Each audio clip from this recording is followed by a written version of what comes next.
over. Arrow Tower 101 into test sequence 4, maximum climb at full throttle to 40,000 feet.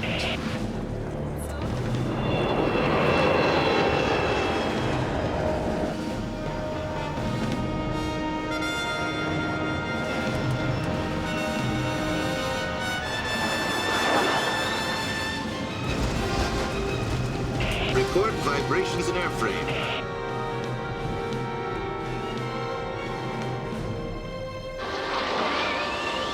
Still together at 40,000. We'll try the other side of the hill.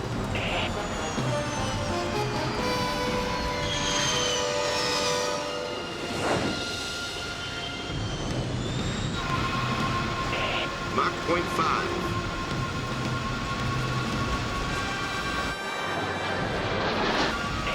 Mach 0.7, increasing throttle. 101, this is Arrow Tower. Please be advised Mach 0.85 is maximum speed on this prototype. Reduce throttle, please. 101, over. Mach 0.83. He's trying to go supersonic.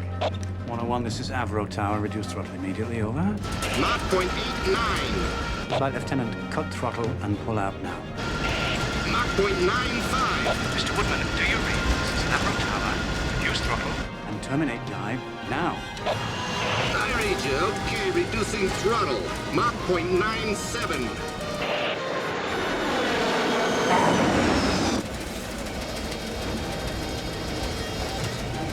Arrow Tower, we've got a problem. Signs of structural failure, controls non-functional. Initiating emergency procedures. Preparing to exit aircraft. 101, keep us advised. Number 1, I advise your canopy bolts have failed to fire. 101, do you read?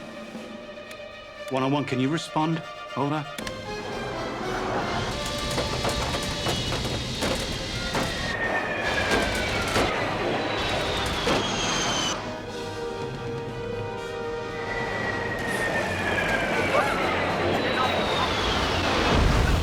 Oh my God! Come on, let's go! Let's go!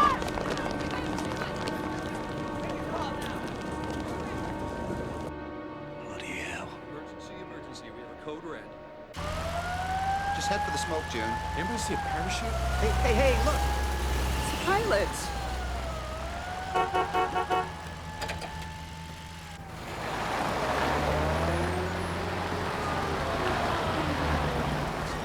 You're lucky to be alive as far as I'm concerned. Now, good luck. Thank Do you have a statement, Flight Lieutenant? Was it a mechanical or human error? Any comments, any information at all? Flight Lieutenant Woodman, what the hell do you think you were doing up there? Just trying to survive a flight in that plane of yours. That plane was designed to go Mach 0.85. It's right in your pilot's manual. You can read, can't you?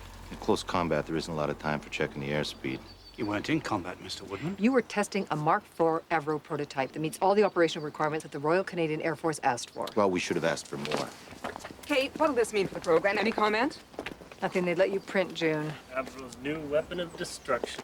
More like self-destruction. You okay, Jim? Yeah. The CF-100 is a damn fine airplane.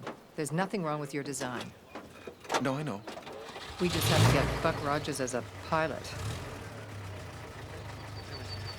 Still, when all's said and done, it's not the most exciting plane in the world, is it?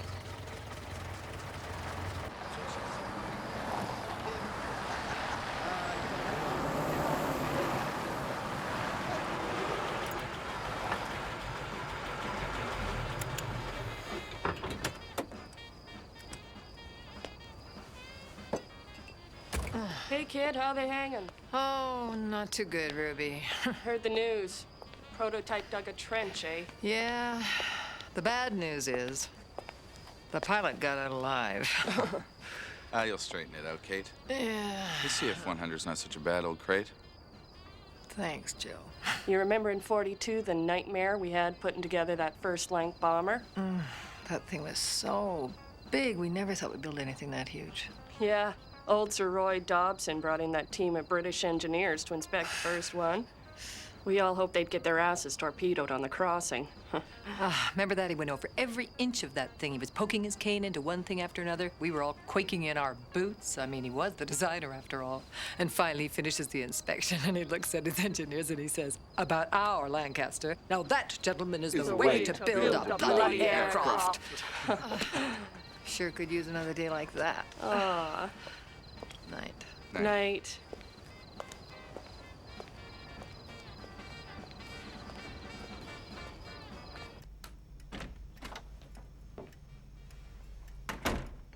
Hi. I'm sorry I'm late. I got all caught up doing a crash report. The boys are asleep. The phone's been ringing all night. It woke the baby twice. Well, I'll look in on him. Thank you very much, Mrs. Buckle. Good night, Mrs. O'Hara.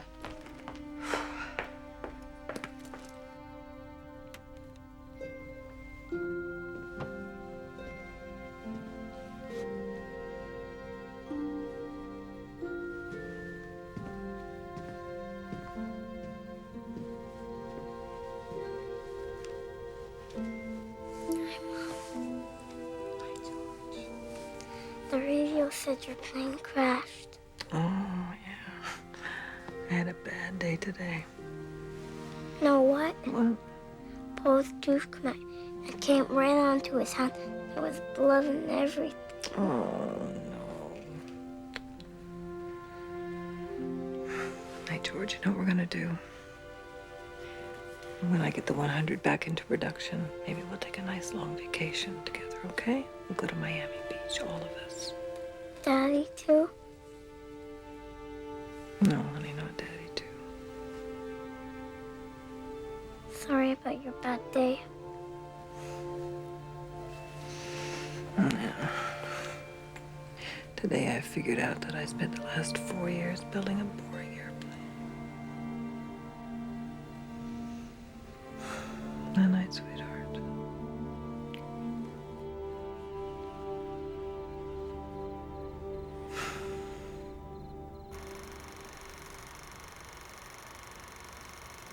We're preparing this film for Cabinet.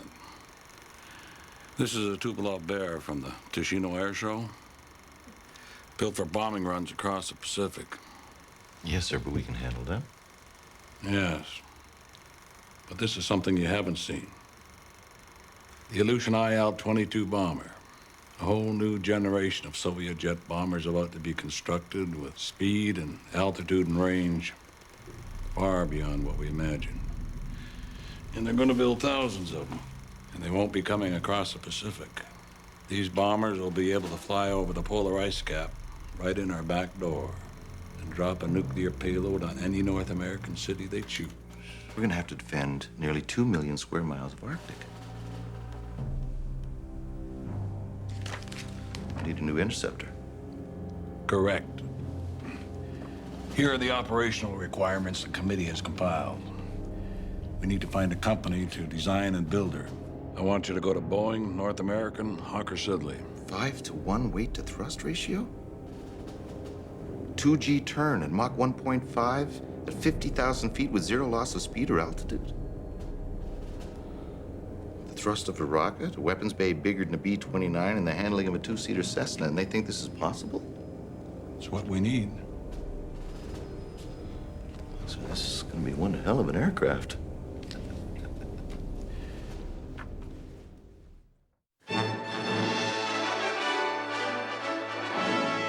Welcome to this edition of your national television news feature program, CBC News Magazine.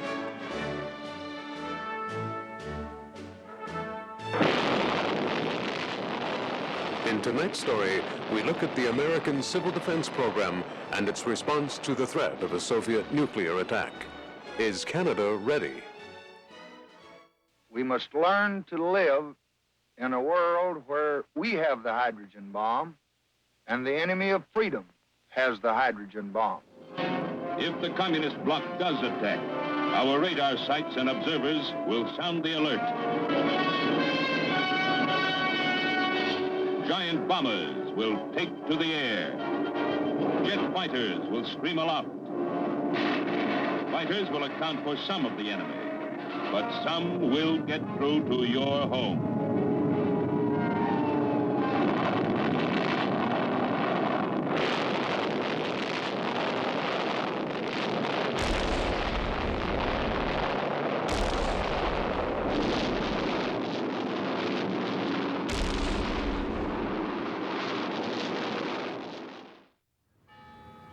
What are we going to do about Avro, CD? Production shut down again on the CF-100. I've done it already. I fired Avro's president today. You fired him? I can devote all his time to his golf game. I have big plans for Avro, big changes. You'll see the CF-100 program sorted out. They'll be in full production again in no time. Well, I'm relieved to hear it. But I have a favor to ask. What's that? It's about this new fighter interceptor of yours. I want you to consider Avro aircraft. Well, they've hardly proven themselves on the 100 CD. This new aircraft will be highly advanced. From what I hear, aircraft companies haven't been exactly lining up at your door to build it. In fact, I hear the Brits and the Americans say the specs are unrealistic. The Brits just want to sell us their little Hunter F1. Said we could stick a maple leaf on it if we wanted to. It's 1/3 our range requirement. Single engine, no navigator. It's totally unfit for Arctic patrol. And the Americans tried to sell us the F-102, and it's barely supersonic. You know, Wilf, this country does best with a big project. The Hudson's Bay Company. The Canadian Pacific Railway. It's why we're building the Seaway. Ships from every country sailing into the very heart of this continent. Canadian wheat sailing out.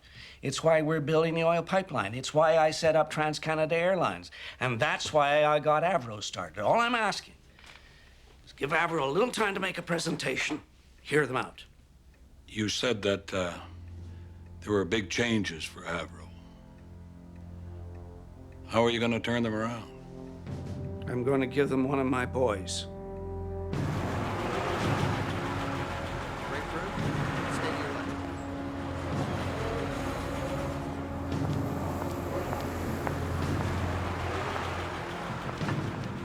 Chief Engineer Floyd, excellent organizational man with a devoted team. The designer, Chamberlain, erratic. The contact in Manchester used the word brilliant. Welcome to Avro, sir. I'm Fred Smythe. How do you do? This is my personal secretary, Claire Connors. Good morning, I'm Crawford Gordon. Nice to meet you. Hello, I'm Crawford Gordon. Good to see you. Good morning. Nice to see you. Who is that? Crawford Gordon. C.D. Howe's boy wonder in the war. Ran the whole munitions production. Good morning, gentlemen. Madam, I'm Crawford Gordon. Please sit down. Mr. Gordon, I've assigned Chief Engineer Floyd here to make a report on the crash. James? Oh, well, we'll have a full report on your desk by the end of the week, sir, but we think the basic cause of this crash... Thank you, James. I'm confident that the problems with the CF-100 will be solved and we'll be back into full production very soon. Oh, thank you. And this company, Avro, has the capability, the brains, the tools to accomplish anything we set our minds to. You've shown it in the past. You built the Anson, the Lancaster bomber, the jetliner, first passenger jet in North America by several years, designed and built right here. There's no lack of ability in this company. What you need is leadership. That's where I come in. But today I want to talk about the future of this company. With the advances in metallurgy, electronics, hydraulics, we're on the threshold of a whole new era in aircraft design where almost anything is possible. I see a future that will take us farther than anyone has imagined, in speed and altitude, into the stratosphere, maybe even to the very edge of space. And here is the first step. These are the operational requirements for a new aircraft which has been secretly tendered by the Royal Canadian Air Force. It's a highly specialized, high-performance fighter interceptor. Do you know where they've gone for bids? To the Americans, to the Brits. Well, I believe it's the destiny of Avro Canada to build this new aircraft right here. Beyond Mach 2, the Americans have to dive their sabers straight down to get past Mach 1. Battle operational from freezing to boiling? Oh, no existing metal could withstand this. How did the other manufacturers respond?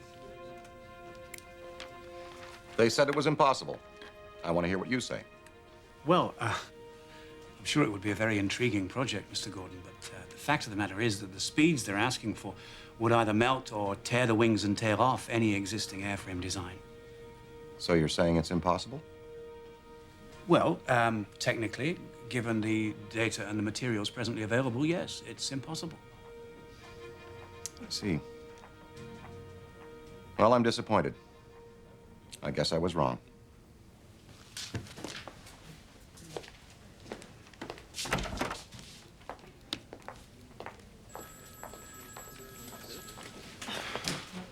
he walk in like that with those crazy specs? I mean, we're a good team. We're ready to take on another project, but why not give us a plane we can build, not some crazy... It is crazy, don't you think? You happy with the CF-100 solution? Pin joint under the boom with reinforcement plates? Yeah, then they can dive it to Mach 1 if they want. Symphony season begins on Thursday. I was thinking I might take the kids, give them a shot of culture. You want to come? You know what this is? Yeah, it's a water chestnut. Oh, it's a perfect spacecraft. Of course, everything in space is the perfect spacecraft. Just imagine, zero drag.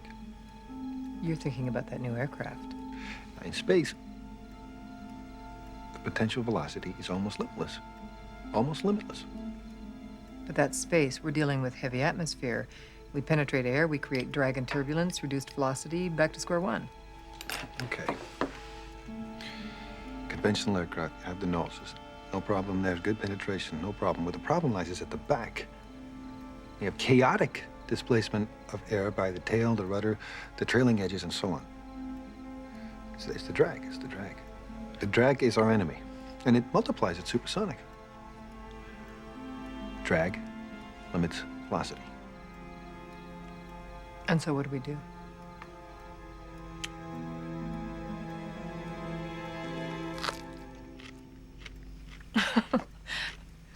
Well, how do we control it? How does it fly? I don't know.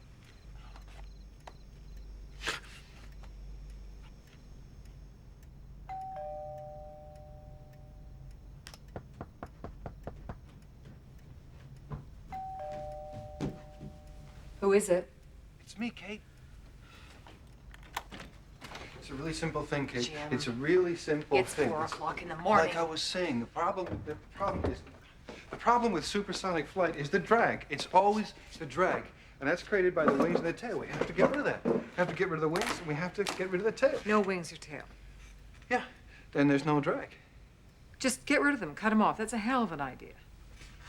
Oh, Jim, please. Charlie's going to be up in 2.5 hours. I don't have time for this.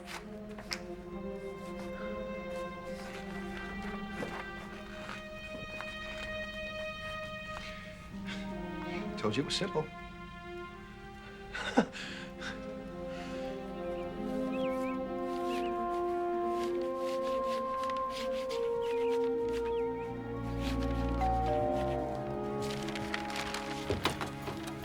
Come in.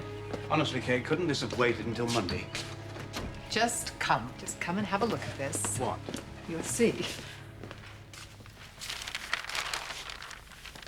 Are we crazy, or is this the perfect supersonic design? It's certainly different, I'll give you that. Well, you see, the wings and the tail become part of the fuselage. You know, this could well withstand double supersonic. Of course, the wings will have to be extremely thin and, of course, extremely strong. Well, that means lightweight alloys. At these speeds, we're going to need hundreds of pounds of pressure. We need powered hydraulics of some kind. What about the wing leading edges? I mean, how do we stop it from melting at Mach 2? Stick in an air conditioner. Air conditioning, the leading edges. Why not? Hey, I was thinking about these specifications that the engines are replaceable in 30 minutes without hand tools. But... Oh, hello. This is James Floyd. Could I speak to Mr. Gordon, please? Oh, hello, Mr. Gordon. It's James Floyd. I'm terribly sorry to disturb you like this. Oh, thank you. Well, you see, what happened is a gang of us got together with some of the lads, and we may have something on that RCAF proposal. Could we meet on Monday? Oh.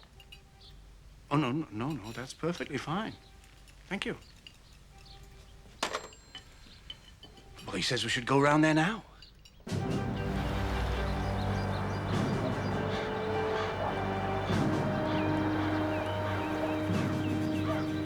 This way, please. Darling, your guests are here.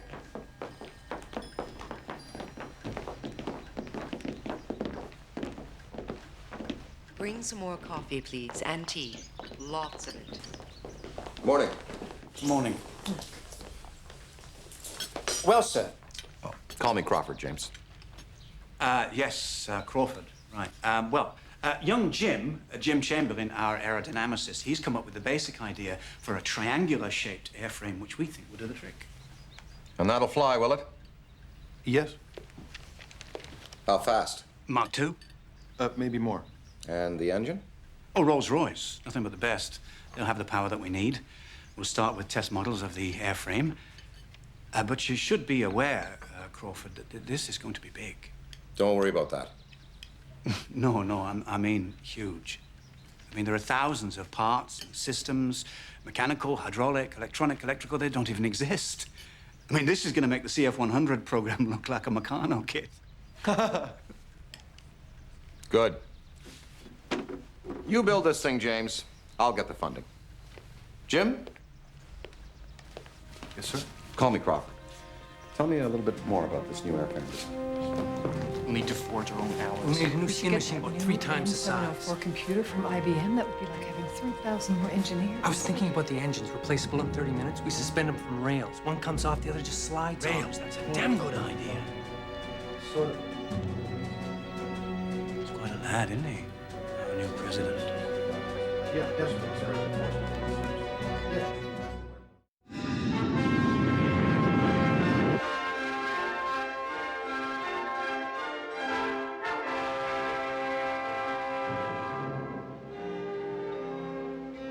The jet age has meant rapid development and growth for Canada, and in particular for Aviro Canada Limited, which produces both the CF-100 and the Orenda jet engine. Thousands of new jobs have been created. Young engineers who used to head for the United States are now finding good opportunities in Canada. Under the dynamic leadership of President and General Manager Crawford Gordon Jr., Aviro Canada is looking to diversify into other areas of aircraft design and manufacture, including civilian passenger aircraft. The Avro jetliner is the first and only commercial jet transport built on this side of the Atlantic. Successful in every way, it first flew in 1950, just 2 weeks after the British Comet. But when the Korean War started, the whole jetliner program had to be set aside while Avro concentrated all its energy on the CF-100, the most versatile and certainly the most heavily armed fighter in the world. In designing and producing these 2 aircraft, Avro Canada has demonstrated its claim to a place among the world's leading aircraft and aero engine manufacturers. Now, gentlemen, we've gone over your ORs. They're pretty tough, but we feel confident Avro can build you an aircraft which will achieve everything you ask for. As we did with the CF-100. The CF-100 was over budget and a year behind schedule. We're building jet aircraft, Flight Lieutenant, not toasters. I'm sure you could build a toaster.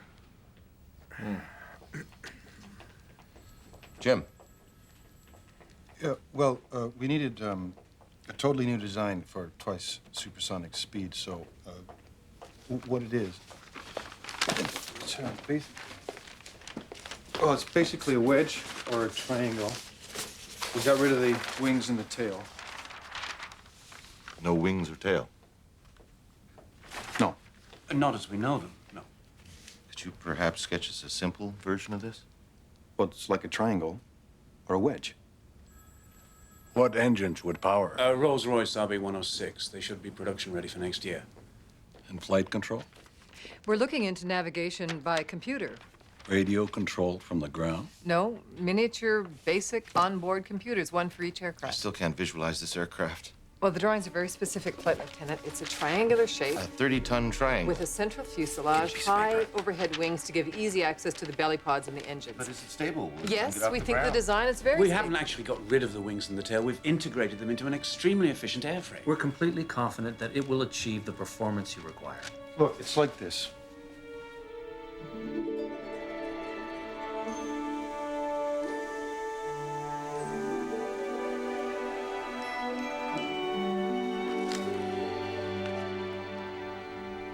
There. Like that.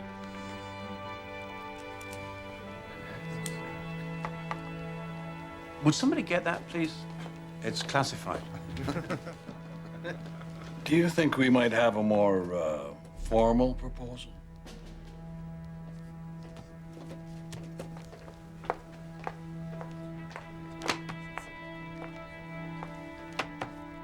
I don't know, sir. Boeing, Hawker Siddeley, Gloucester's, North American, they all think this plane is impossible. How can we expect Avro? Listen, Jack, I like the idea of building our own aircraft. In the war, we built Hurricanes, Ansons, Lancasters. But when the Japanese were massing in the Aleutians, we couldn't get a plane for love nor money. The Brits had them all. We patrolled our coast against enemy subs in cloth-wing biplanes. A lot of good men, friends of mine, never came back. I swore I'd never let that happen again. This Wilf Curtis doesn't seem to be one to dilly-dally around. He'll give us a good chance to show what we can do. In any case, it was a very impressive demonstration. Floyd, Spy. Why was I not invited to the meeting?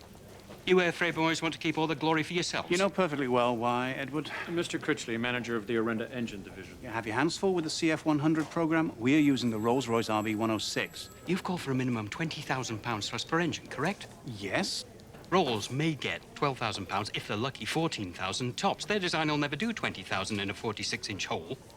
But I have a design that will. Marrying an untried engine to an untried aircraft, it's just not done. He's right, Crawford. We have enough on our plate as it is. Besides, the lads at Rolls have assured me of the £20,000 rating.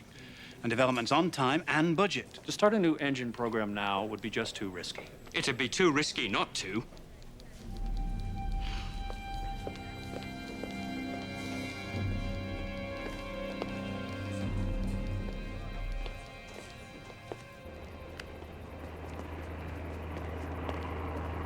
How's your flight, CD? Adequate. What's your assessment of this Avro team? Well, they're an eager bunch, capable of anything if you push them a little. There's one young chap, Chamberlain, truly a brilliant mind. Have you seen it? The Interceptor? It's quite impressive. Looks like something out of a comic book. You sure it'll do the job? Well, that's what they tell me. Of course, the model tests will confirm all that. Once we get a model that achieves the performance required, Curtis will order it into production. We'll need $100 million to start. To start, $100 million.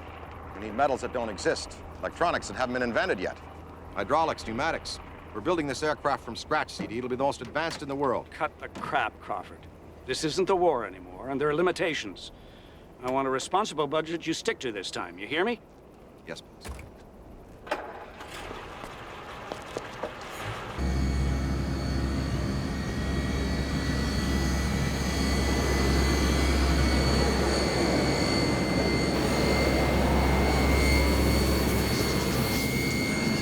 There it goes again.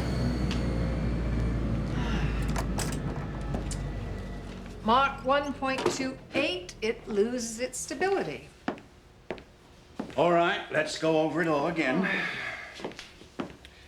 Supersonic air is compressed. Compressed air is unstable air. Unstable air over flat surfaces and straight lines hitting the wing roots causes a shockwave effect and extreme turbulence. So, what we have to do is to find a way to guide the air over the fuselage away from the wing roots so as to reduce the shockwave effect. How do we modify? Where do we begin? Wait.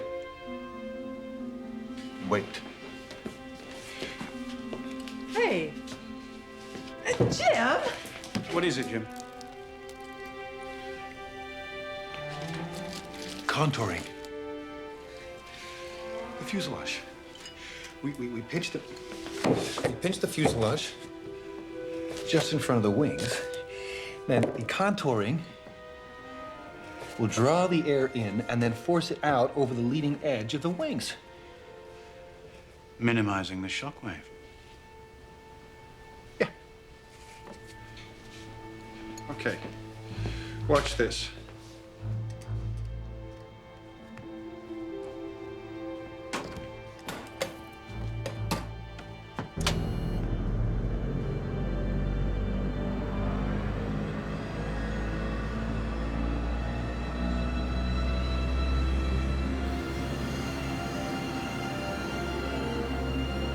Delicious, refreshing, and aerodynamic.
Yes, Mr. Woodman, just in time. Now, that's the rocket that we use to get the model up to speed, and then the onboard sensors tell us the degree of stability. It's really quite invaluable.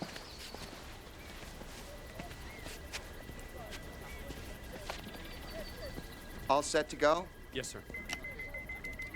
Countdown commencing. 5, 4, 3, 2, 1. Ignition. Mach 1.5, 0.9. Wing temperature 190 degrees.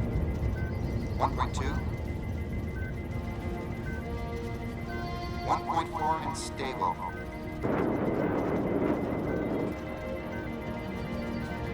Come on, baby. Mach 1.6. Come on, baby.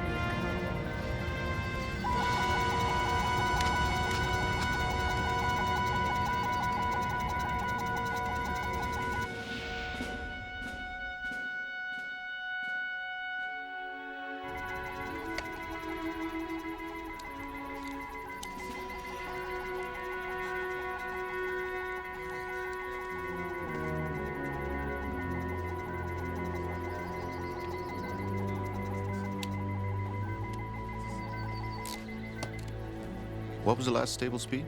Mach 1.6, sir.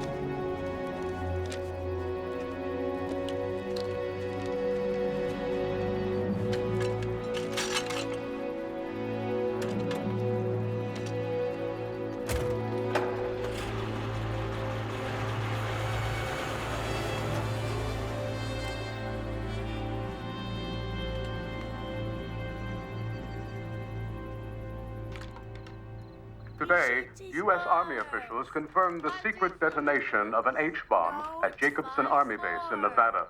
The mushroom-shaped cloud was visible by viewers as far as Madison, 20 miles away.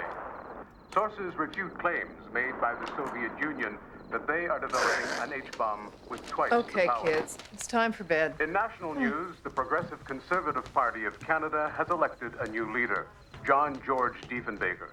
The small-town prairie lawyer has assumed the leadership of the official opposition. Mr. Diefenbaker has pledged to fight for benefits for farmers, fishermen, and the elderly, and to fight against the spending policies of the Saint Laurent government, particularly those of the man dubbed Minister of Everything, Mr. C.D. Howe. That prairie fool, he knows as much about running a country as a dog knows about his father. He stands up in the House, demands that I explain every detail, justify every expenditure, every program, every bill we bring forth to send into a debate. I think everybody knows he's a buffoon, CD. Nevertheless, I must defend programs and expenditures. I've put $100 million defense dollars aside for the production of this plane. But I have many hands out, and I can't hold on to it much longer. I put you in charge of Avro because you get results. I hope I wasn't wrong. You're never wrong, CD. We're making great progress here. We'll solve our problems. I don't want promises, Crawford. I want results. And I want them by the end of the month. Of course, boss. All right. What do we got? Okay, we know that everything's fine up through Mach 1. We're just wasting our time here.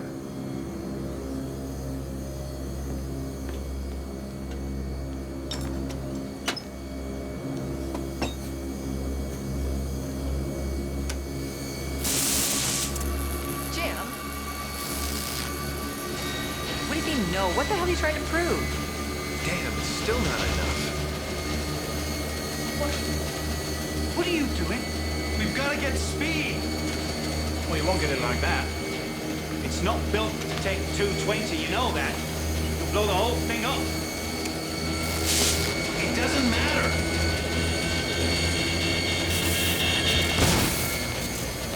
You're not gonna get more speed. speed out of it now, are you? It's useless. It was useless before. We have got to have a wind tunnel, damn it. A decent wind tunnel so we can see what's wrong. There isn't a wind tunnel in the country that'll do Mark II. Well, then build one or get one. We don't have time. I need a Mach II wind tunnel. Or we can forget the whole thing. Oh, now that's great. That's just great. Maybe I can help you. I could get you into Langley Air Force Base. Their test tunnel goes up to Mach 2. You could? Well, that'd be wonderful. Take it into the States? How soon could we go? We get on the phone.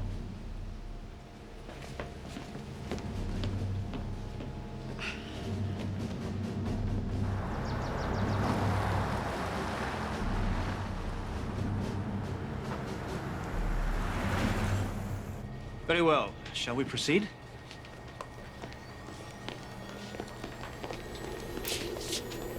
Now, increase the velocity until I say, please. Mach 1.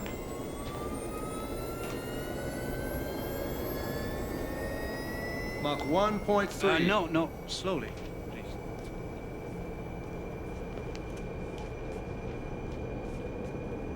Mach 1.4.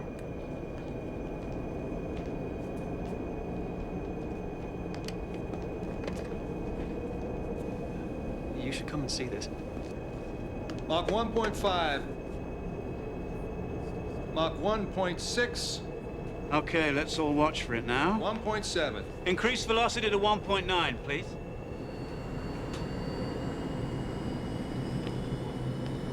$1.9. That is. The air is not going over and under the wing. It's traveling down the leading edge. There's no lift. The plane stops flying. Can you cut it to 1.8? 1.8. What's going on in here, Emmett? Got the 100C model booked in here in 5 minutes. At ease. Who are these people? Avro, Canada, sir. Major White okayed it? Flight Lieutenant Jack Woodman, Colonel.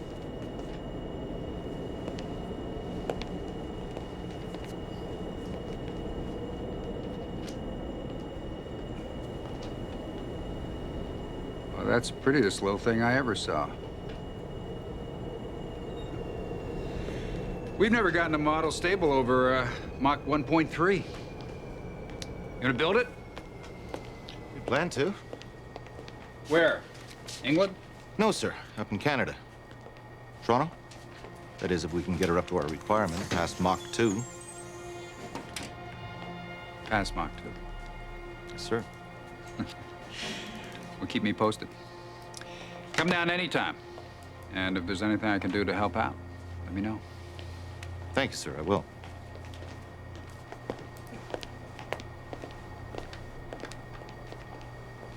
So somehow we have to stop the air from going down the leading edge and force it up over the wing surface. That's easier said than done, isn't it?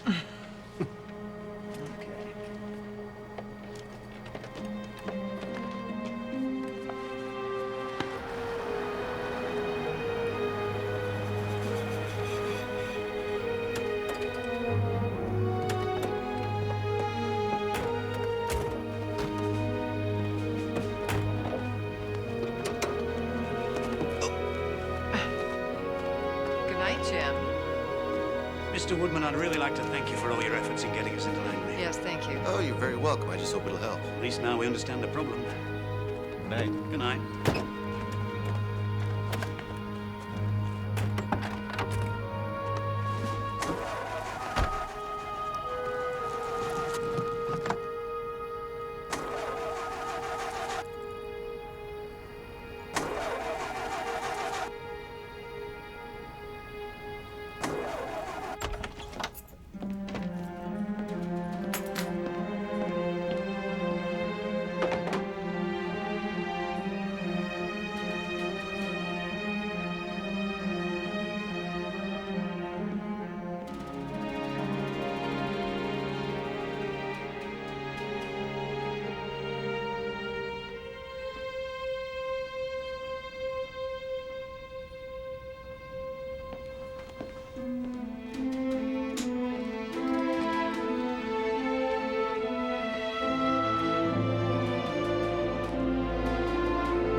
I must have left the lights on. I don't know why I don't carry those things. People are always saying, be prepared, but I suppose I've always trusted a fate or some passing Boy Scout. How'd you get into engineering, anyway?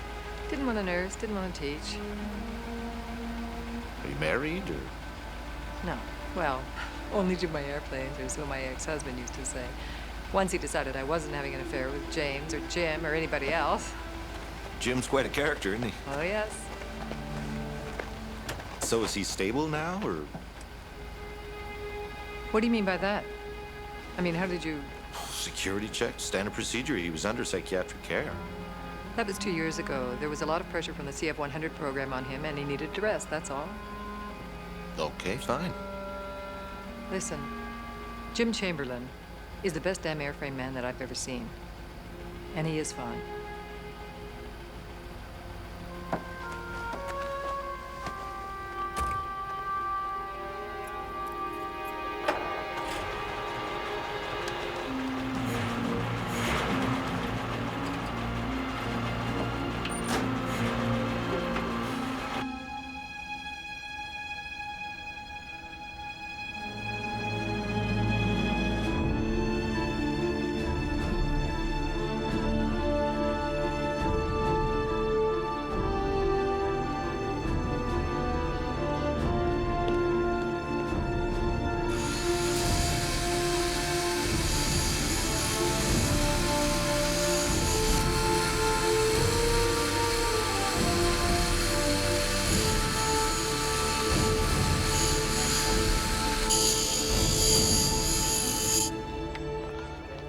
Okay, so Paul has a dentist appointment at 2 o'clock this afternoon, and it's pot roast tonight, but don't wait for me because I'm gonna be really late. Okay, I have a big meeting.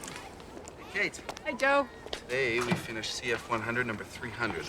So when do we start tooling up for the new Interceptor? You'll be the first to know, Joe. Mom. Hey, George.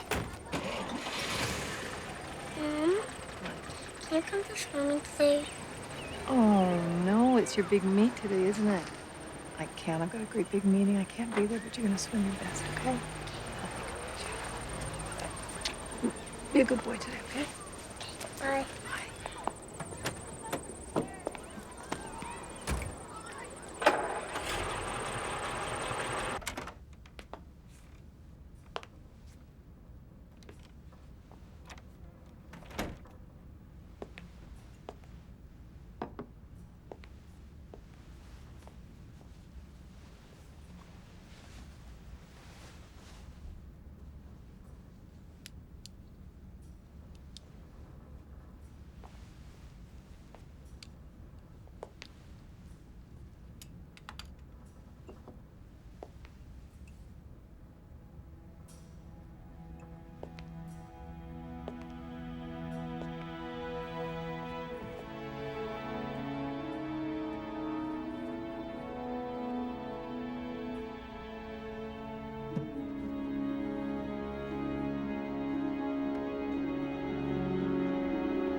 How's the day shaping up for you, Fred? Well, June, we have perfect weather conditions.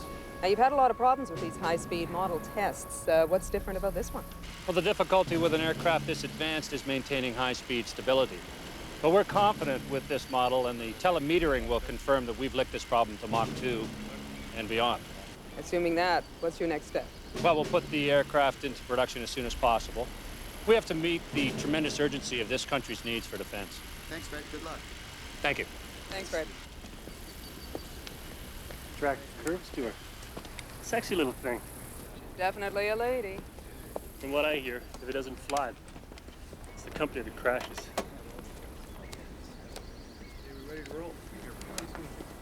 It's a nice day, Air Marshal. Is your model ready, Spy? Yes, sir. And so's the contract. Commencing countdown. 5, 4, 3. Here we go. 2, 1. Ignition. Mach 16. Mach 1. 1.6.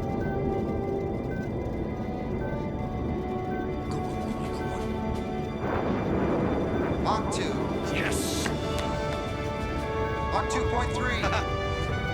Maximum rocket velocity. Come on. Craft is stable.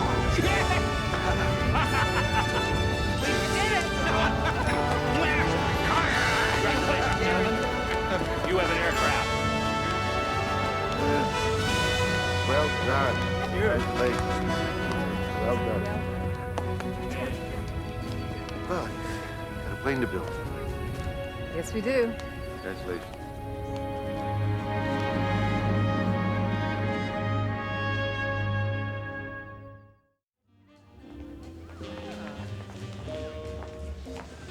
How are you going to deal with the thin wing? You're going to need some kind of self-supporting infrastructure. Honeycomb. Just honeycomb the whole damn way. No time for a prototype, so we'll use the Cook-Craigie method. We'll go straight into production, and then we'll have hand tooling on the first aircraft. Look! Chamberlain, you duck bugger! Gee, one of these days, you're gonna hurt somebody. Terrible. Here he comes. George, could you just give us a smile? Not just now, boys. Hi, Freddie. Robert, Mary, I'm sorry. Could I just borrow him for just a moment? You go in, my dear. Why do I get the feeling it's a long-term loan?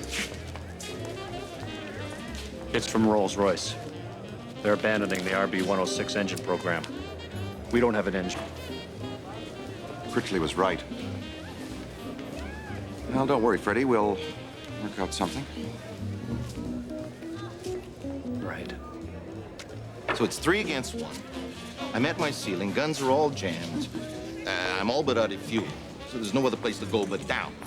So I put it into a steep dive, full throttle, and I almost get away from them, too. Except for one little problem, I blacked out.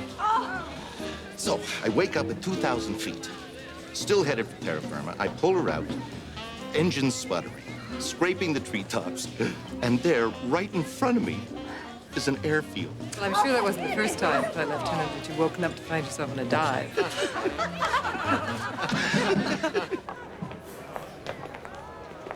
My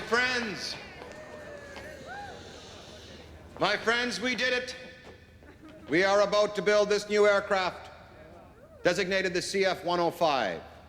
We will call it the Avro Arrow.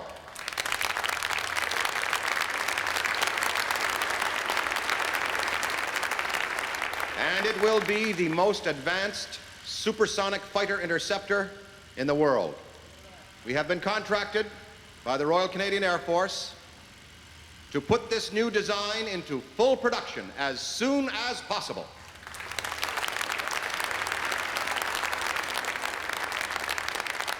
The Arrow will eventually service 20 squadrons across Canada, numbering 700 aircraft. And Canada is only the beginning. And just today, we have decided to take another big step. We will go beyond the airframe. For today, we have decided to design and build a new engine to power her. An all-Canadian, supersonic jet fighter interceptor, airframe and engine.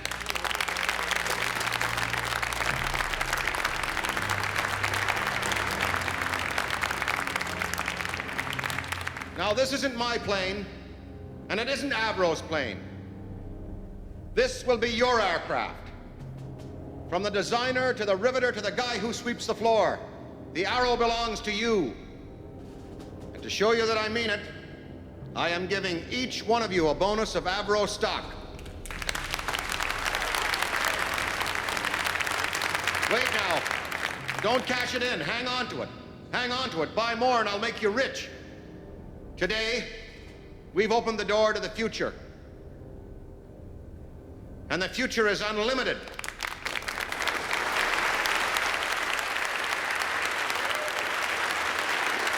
Thank you.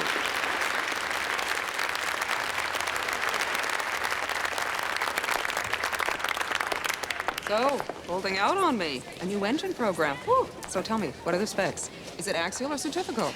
Well, we've really just... You didn't know about it?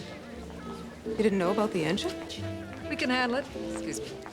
Don't put an unproven engine in an unproven aircraft, Crawford. It's the cardinal rule. I like breaking rules. It'll almost double the cost of the program, Crawford. Look, gentlemen, do not worry about this tonight, all right? Tonight, just enjoy yourselves. Ask someone to dance.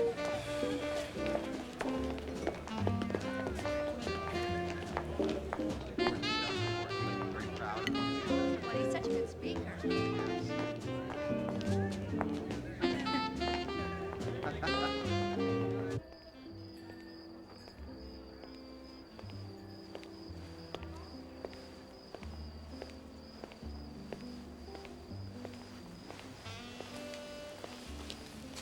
I'm so proud of you. You big jerk.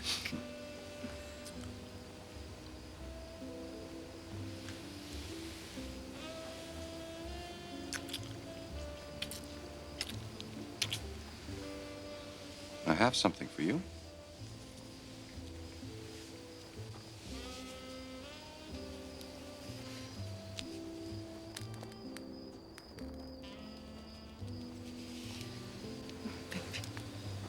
It's gorgeous. What's the matter? What's wrong, Governor? I can't wear this in public. Wear it for me. Here, now. It's okay.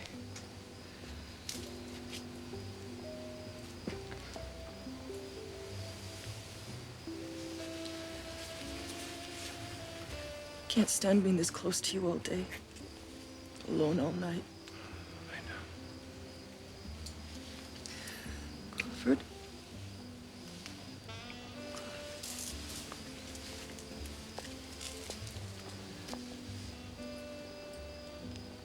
I don't think I can do this anymore. Listen, sweetheart. I've made a decision. I'm gonna talk to her about a divorce. Tomorrow. Tomorrow? I promise. I'll take care of everything.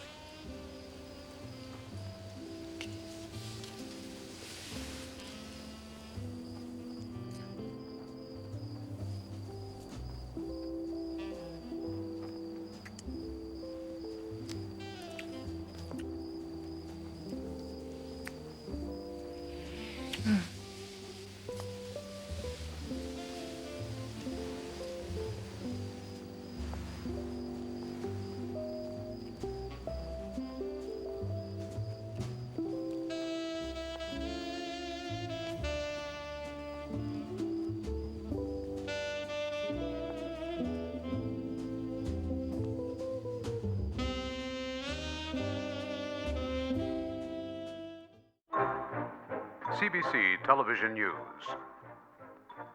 In Hungary this week, the deportation to Siberia of resistance leader Major General Paul Malatar led to angry demonstrations against the continuing Soviet occupation.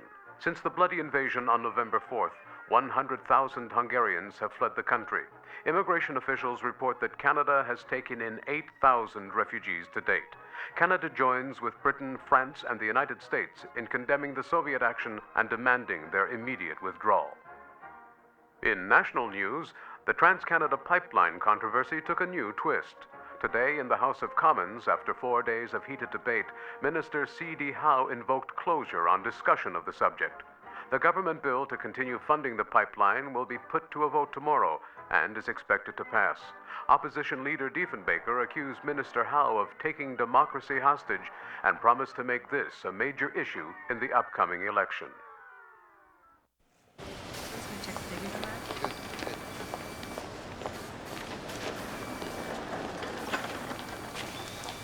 Rolls can't do it, can they? We have a 46-inch hole. You think you can fill it? We need 20,000 pounds thrust. It can't be done. What? Unless. Unless what? Unless you try something radical. Only 2 spools. Get rid of the center bearings. No center bearings? It's never been tried before. We'd use only outer bearings. Simplify the engine, reduce weight, increase airflow and thrust. 20,000 pounds? More. How soon can it be finished? It'll be ready when it's ready.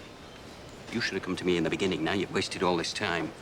Without me, you airframe boys have got nothing but an oversized paperweight. Then get started. Another 100 million? It'll be the most powerful engine in the world, CD. Every country will want it for their aircraft, military and civilian. You'll get your money back 10 times over. What's this about Avro buying Canadian steel improvements? And Canada Car? And a control interest in Dosco? I needed magnesium and titanium. No one else in the world can get us those alloys. We have to do it ourselves. Remember, during the war, you hammered it into us. Don't rely on others for the basics. I warned you this is not the war anymore. I sent you to Avro to supply this government with an aircraft, not build a little empire. Well, this isn't about just one airplane, CD. I'm laying the groundwork here for a huge international aircraft industry. Isn't that what you wanted? All at 3 times the original budget. Sometimes I wonder if this whole thing is a big mistake. Now listen to me. After the election, I want results. I want to see this thing in the air, or we're going to reassess the whole program. You understand?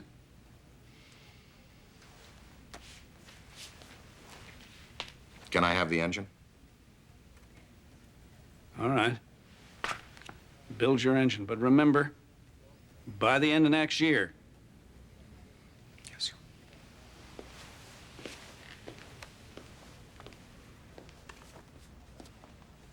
There's one other thing, Crawford. How's Mary? Mary? She's well. Good, good. It's a fine woman. Did business with her father, you know. It's a good family. Crawford, we're given the gift of privilege. With it comes moral responsibility. Set an example. It's good marriage, keep it. Put your mind on business. Frankly, CD, I don't see where this is any of your concern. It's a weakness, Crawford. You can't afford it.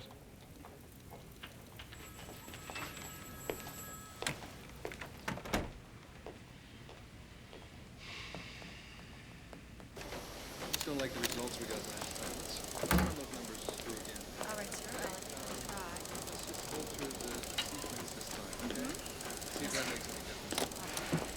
See if you can... Yeah, start there. It's ridiculous. What's the problem? I'm trying to make it as clear as I can. The landing gear will not fit in this wing. It's 3 inches too long. Can we widen the wing? No. Well, can we shorten the gear? No, we need clearance for the belly pod. Sir? You have something to say? Yeah, it's just overhearing... What's your name? Joe. Joe Pulaski. Hi. Well, Mr. Pulaski, what do you think? Well, I don't know. Couldn't you just bend the wings down? What? What? If you bend the wings down, then the gear doesn't have to be so long, right? That could work. 4-degree cant, the wings would give us 3.5 inches. Yep. Let's cant the wings and shorten the gear. That won't affect the flying characteristics. No. Well done, Pulaski.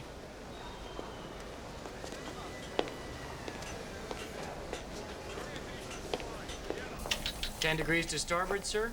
10 degrees bank. No, 10 degrees, you're yawing. Sir, you're yawing? Good. Trim that up. Watch the airspeed. You're close to stall. So, Mr. Woodman, while you're doing that, why don't you run through the automatic ground control interception procedure? Nose up, losing altitude, I haven't sir. got that far in the manual yet. Too much, losing airspeed. Ah. How about the navigational computer? Why don't you run through the data feeding sequence for us? Watch your airspeed. Steady on the bank. Too tight. Too tight, sir. Losing airspeed. I'm just in the middle of that chapter. You're in a spin at 1,500 feet, and... Now you've just made a big hole, sir. Isn't this how we first met? I can't fly like this. I want an airplane. With these controls, I feel like I'm driving a dump truck. What do you need a computer for, anyway? I'll show you. You want to go to Sudbury. You switch to auto, feed in the coordinates, set the throttle and Mach number. You're in Sudbury in 9 minutes. And when you get there, you better know where you're going next, because while you're making up your mind, you're going to be out over the Arctic Ocean. This isn't going to be like any other fighter plane, Mr. Woodman. This is going to be a rocket ship. You have to be thinking 30 miles ahead of her all the time to stay in control. No seat-of-the-pants prop jock stuff is going to cut it here. You need to know her inside out, every system, every control mechanism, every nut and bolt. Or else, she's going to fly you.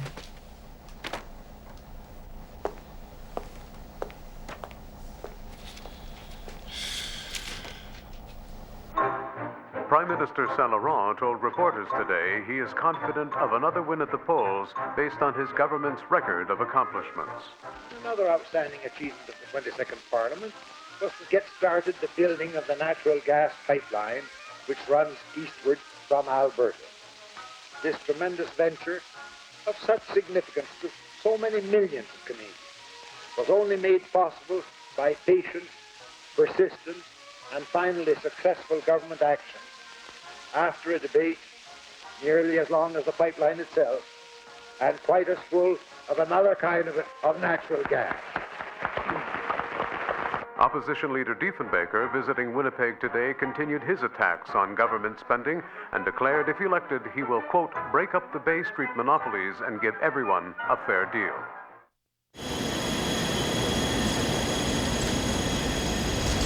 You see, £14,000 at 55% throttle. I told you. When we fine-tune the blades, it'll be the most powerful jet engine in the world. It'll put out enough thrust to drive the Queen Mary. We want to use the Indian theme. Call it the Iroquois engine. You say it's practical for other applications? Of course. We'll power almost any aircraft. Bombers, passenger craft, even trains. Those airframe boys don't even know if that plane of theirs will fly. This engine is where Avro's future lies.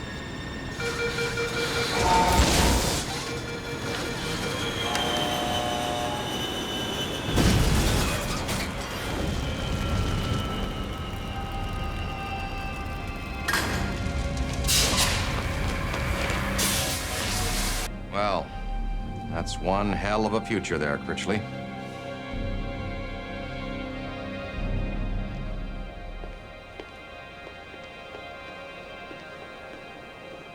I need that damn engine, Freddie, so keep on top of it. The Americans have the J75 engine, Crowder. Now, it doesn't have the power. I don't want an American engine. I promised this country an all-Canadian aircraft, and that's what they're going to get. Platform there. All right. You'll give us Who's your that? vote. How are you? Excuse me, who are you? John Pallett. I'm the new progressive conservative candidate for this riding. This is the workplace of honest men. It's no place for a conservative politician. Get out. I have the right to campaign here for Mr. Diefenbaker. No one here wants to know what you or that prairie blowhard have to say. Get off my property. Goodbye, Mr. Pallett.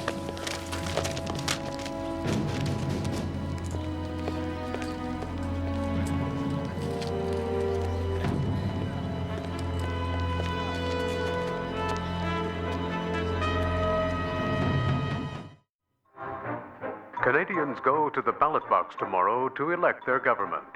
Recent polls indicate that despite their new leader, the Conservatives trail in the popular vote by as much as 20%.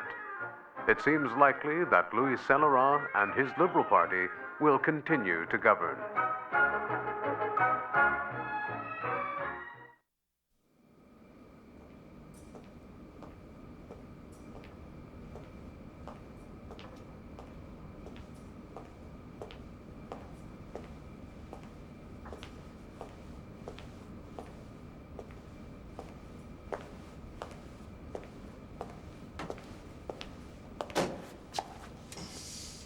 Hi.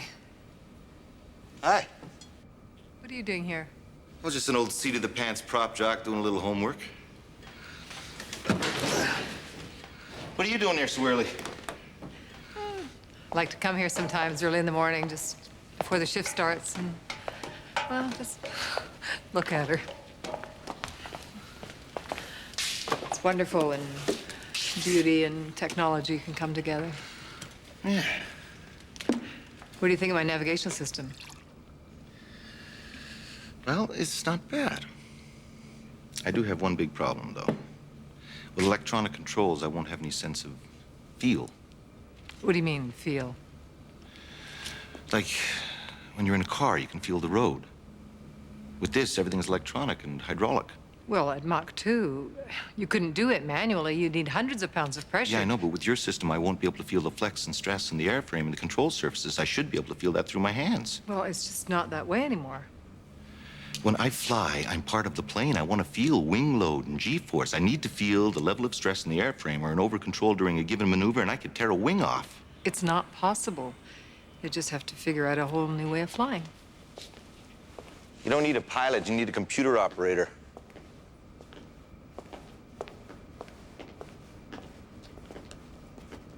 Feel? What does he want to feel for? He says he wants to feel the forces on the plane. My head like a... Honey, what I was saying was, I'm not just a working stiff anymore. G-forces, I'm wing a load. shareholder in the company now. I think that makes sense. No, it's completely unnecessary. Spades. You've got all my bonuses in the stock. I'm working for myself now. May as well throw in our savings in there, too. You know, I suppose you could recreate this sense of feel with dampers and weights. Bonuses are one thing, but not our savings. You know, Stock hook market them is up to for some big electronic shots. There's sensors. No telling what could happen. Don't worry. This Gordon You could guy's get got some the sense of Midas the wing touch. load. No, it's a total waste of time. Hey, another year, I'll buy you a new house. I might even buy you a new car if you treat me right. Just play your card, Mr. Rockefeller. And now the CBC News. Listen. In a startling upset, the Conservative Party will form the next government of Canada under John Diefenbaker. Let me say to you this night. God help us, ladies and gentlemen, that is our new Prime Minister. Man's never been east of Saskatoon. The man's never been west of Saskatoon. There will be a process of equalization of opportunities for all parts of tailor-mades. You bet. I'm a lady now. Always knew if I stuck with this Polak long enough, he'd have me farting through silk. The final count was Liberals 105 seats, the Conservatives 112. 7 Liberal cabinet ministers lost their seats, including the man dubbed Minister of Everything, Mr. C.D. Howe. I don't know what to say, CD. And has this country forgotten all that your government did for them? Are we all accountants in this country? We no dreams or visions anymore? Not that that damned aircraft of yours was any help. Behind schedule, 3 times the budget, not a single plane in the air to show for it. You failed me, Crawford. The Arrow will be an amazing achievement, sir. It'll be your legacy to the people of Canada. Let me tell you something. These men who've come to power, they have small minds. You will scare them. And they will resent you, and they will strike out to destroy you. I can handle those bastards. Don't you worry, the Arrow will pay off. Not for me, it won't. CD. What are you gonna do? I'm gonna go home and play with my grandchildren.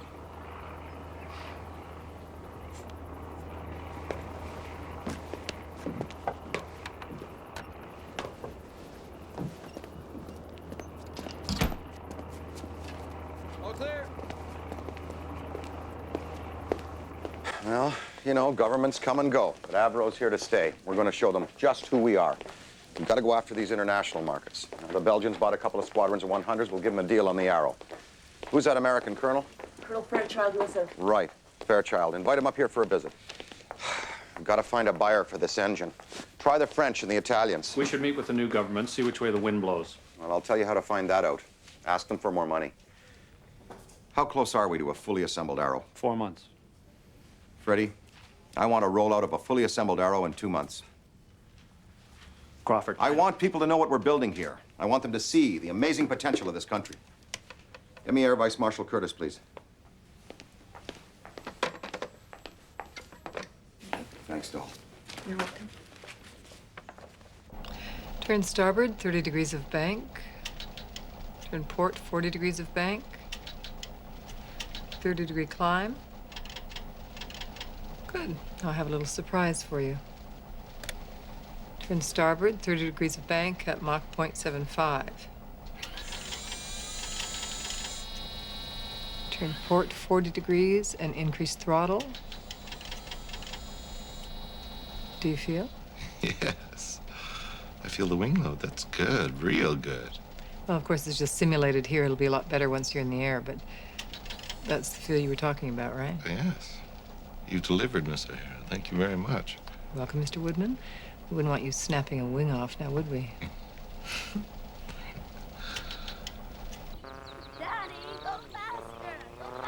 Now, Coffee. Daisy, has your lunch ready? Come out and get dry. Better go now. I'll take that. Crawford, aren't we waiting until 7 o'clock anymore? Well, I have to be at the plant. Go over some cost reports with Freddie. I'll be late tonight, Mary. I've thought about what you asked, Crawford. I've thought about it a great deal. But I think you know my answer. We'll both have to deal with this situation in our own way. But I warn you, if you leave, Coffee stays with me.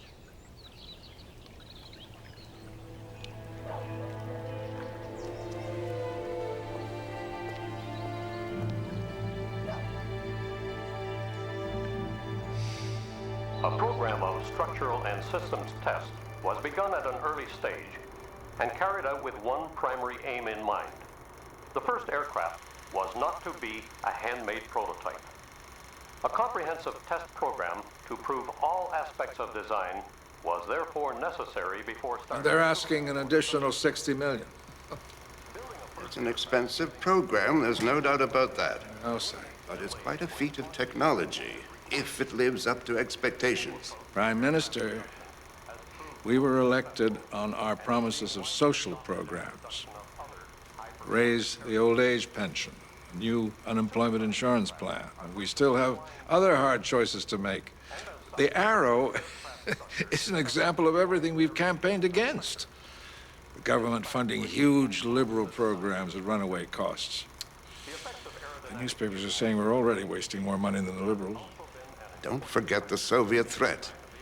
The Russians can fly over us unopposed and drop nuclear bombs on our cities. We have to defend ourselves. The main problem with Avro is Crawford Gordon.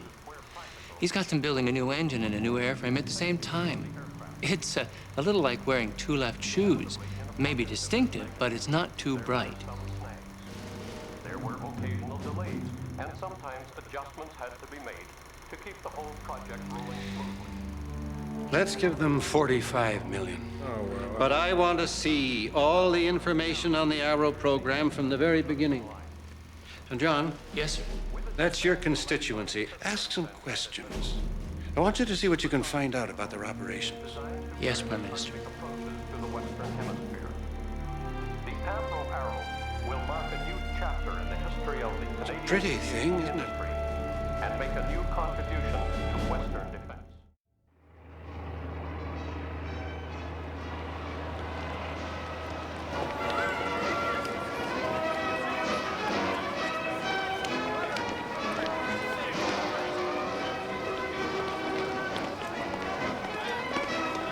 There's a feeling of anticipation here today, ladies and gentlemen, as we await the rollout of the first Arrow.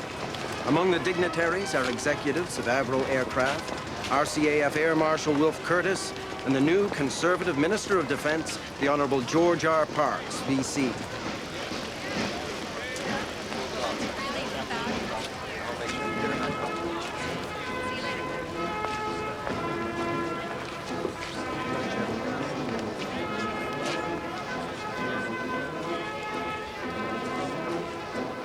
Almost 50 years ago, the great Canadian pioneer, John McCurdy, who is with us on the platform today, flew the Silver Dart, the first aircraft to fly in Canada. History recognizes that event as the beginning of Canada's air age. I am sure that the historians of tomorrow will regard this event today as being equally significant. The future will belong to Canada, but only if the people of Canada have faith in the destiny of Canada and work to make it all come true. You tell him, Will. Give him hell.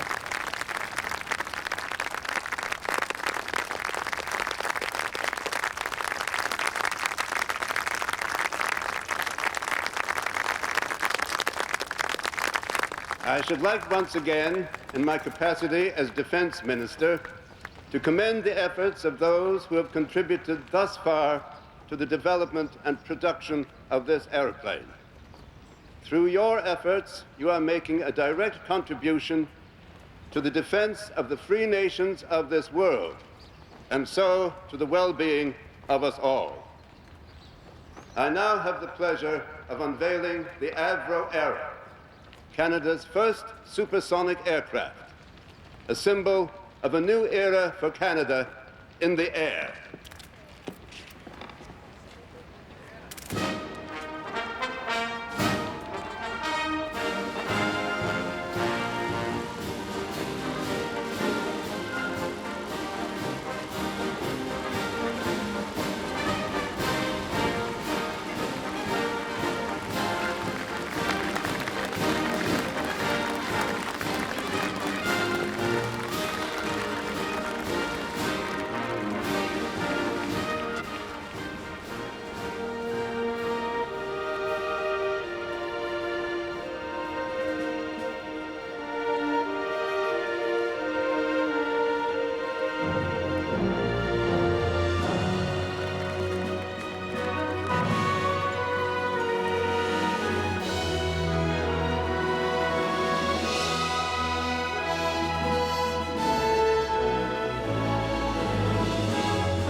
Thousand parts, babe. We did it.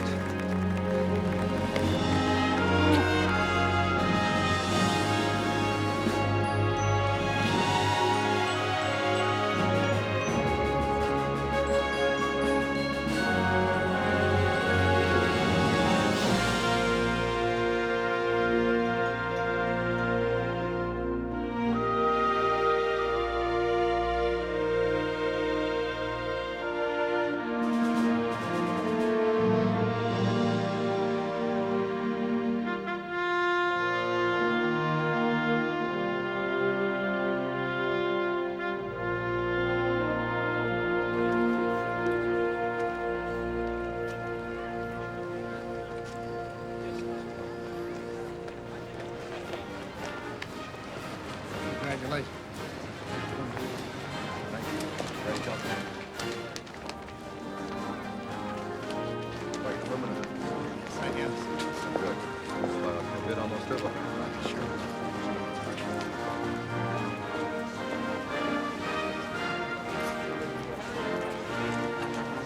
George, what do you think of my airplane? I think it's nifty. Me too.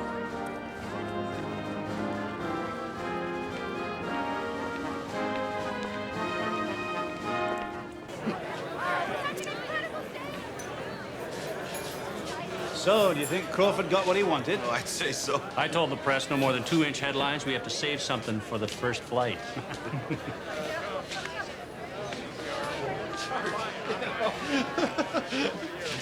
Thank you, Yannick. Oh, great, thank you. It went well today.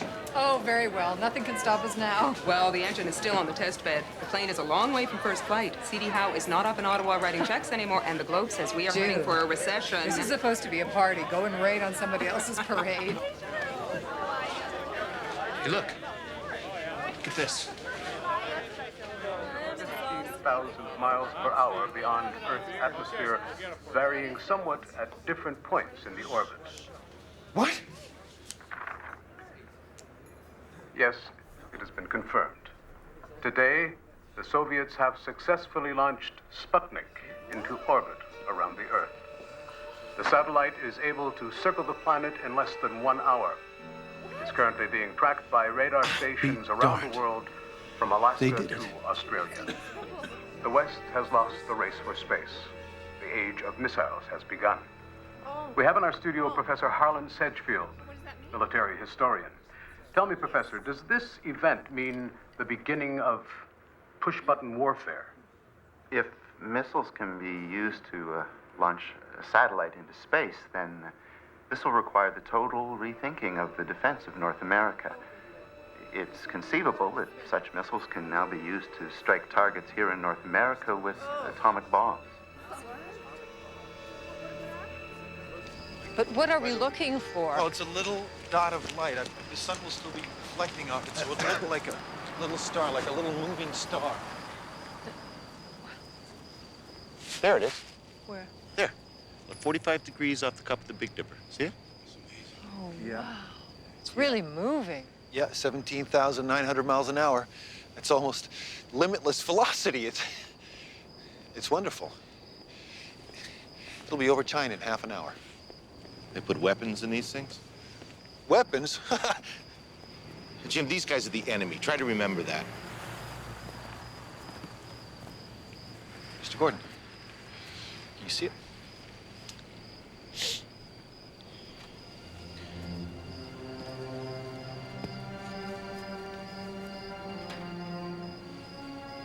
Freddie.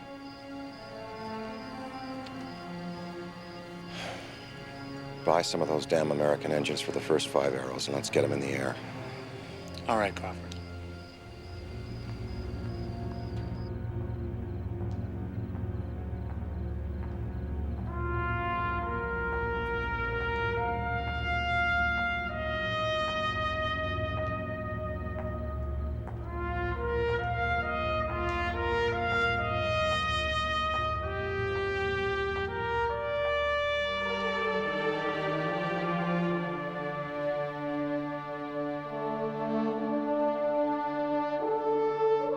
Don't worry, baby. You're gonna be just fine.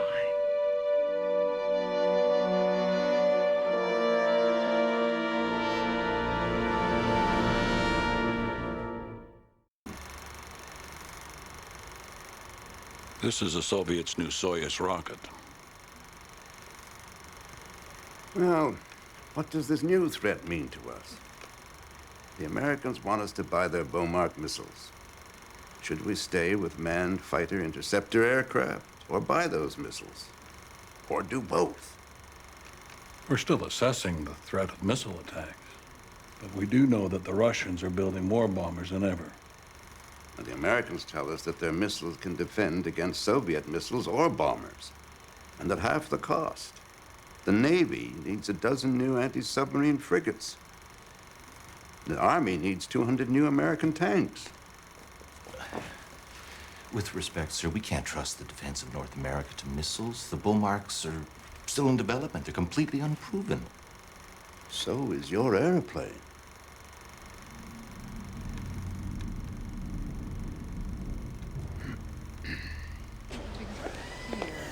How soon can we start taxi trials? Patience, Flight Lieutenant Woodman, a few days.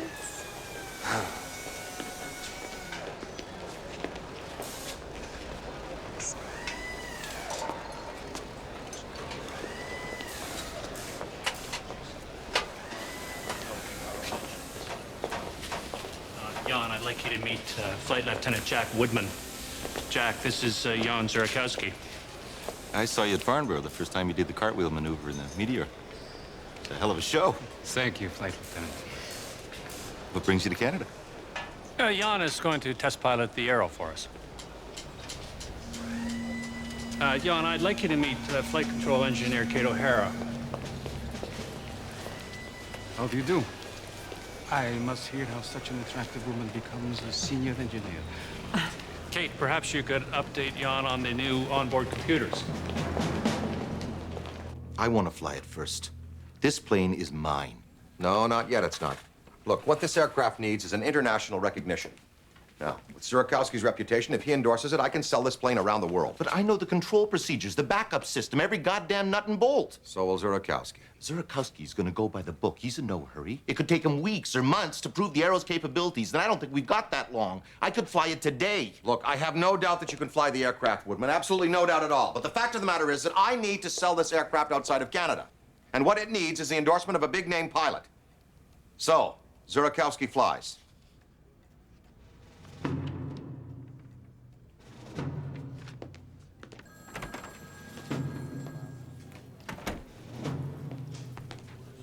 you know about this? No, as a matter of fact, I didn't. Well, it stinks. I don't think you should take it too personally. I'm not.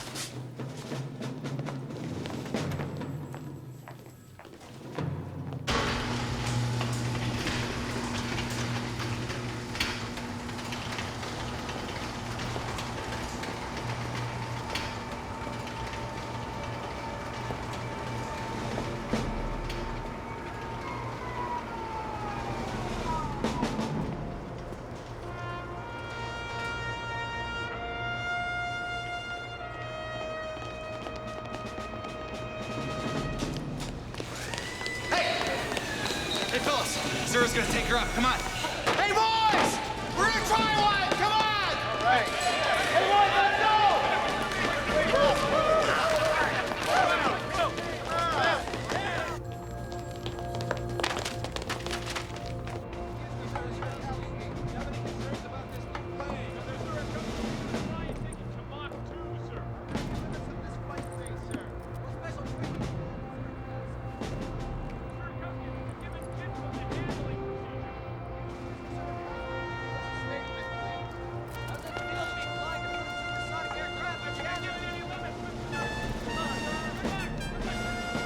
Okay, strap.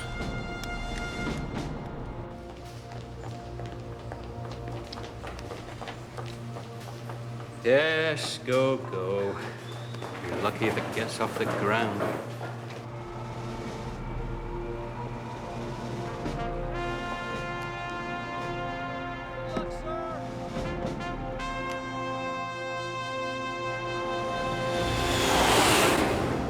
Arrow Tower, this is Chase Plane 117, entering a left-hand circuit at 1,000 feet, standing by.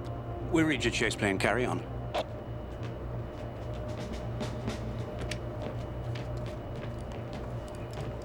Morning. Morning. All right. We know it works on paper. Now we step into the unknown. Arrow 201, this is Tower. Do you read? That's affirmative, Tower.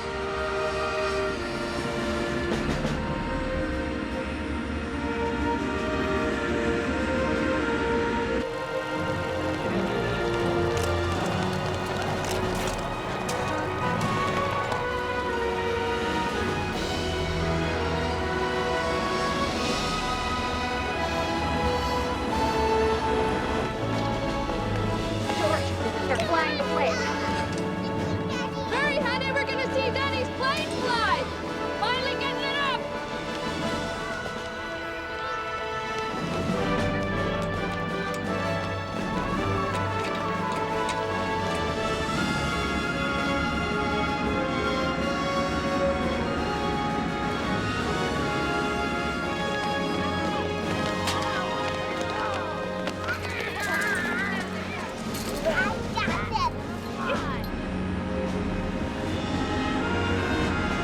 The huge gleaming white craft is positioning itself now down at the end of the runway. As pilot Jan Zurakowski runs through his checklist, under the watchful eye of the men and women who built this, the world's most advanced jet fighter interceptor.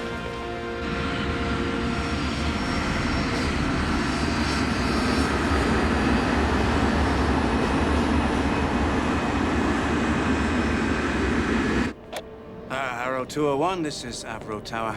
You're cleared for takeoff. Thank you, Tower.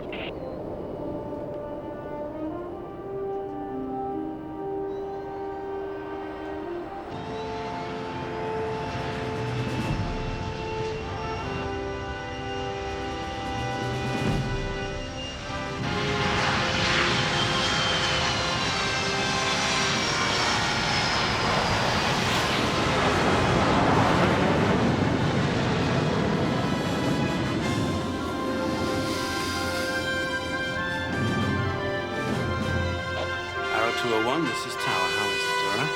Everything fine. We reach it in.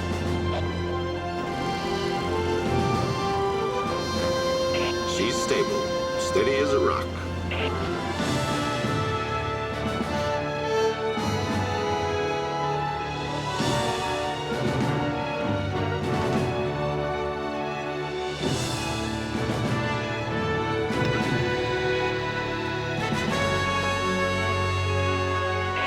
Gear up and locked.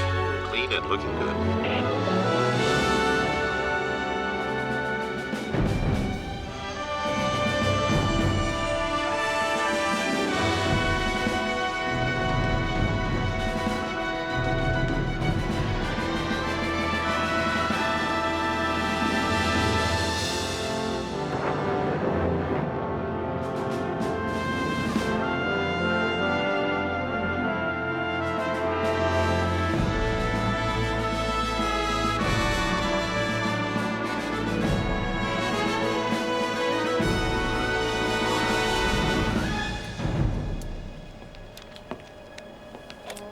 Jan, how does the flight control system feel? Fine. Mach 0.75. Entering a crosswind lane. Everything fine.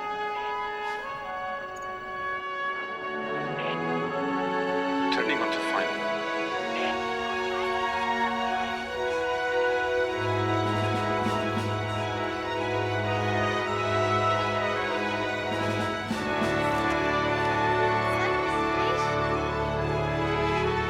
Setting up for touchdown. Gear is down and locked, looking good.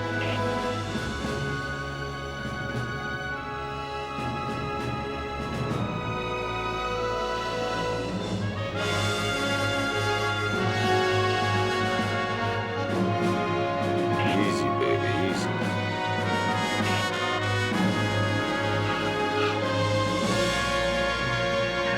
Leader, touchdown. Congratulations, buddy. Thank you, Columbus. We're on our way.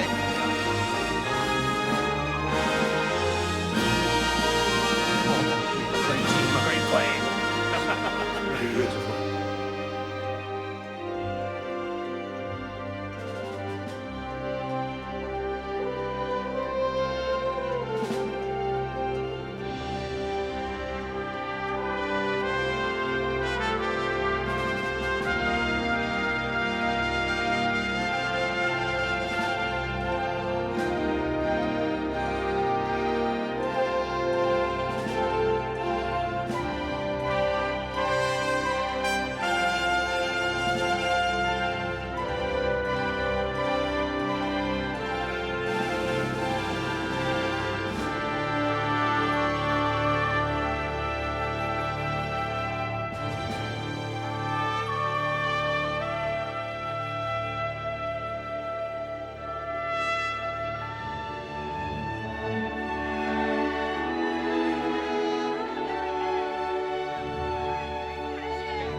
So, ladies and gentlemen, we have witnessed history in the making here today with the first successful flight of the Arrow Arrow.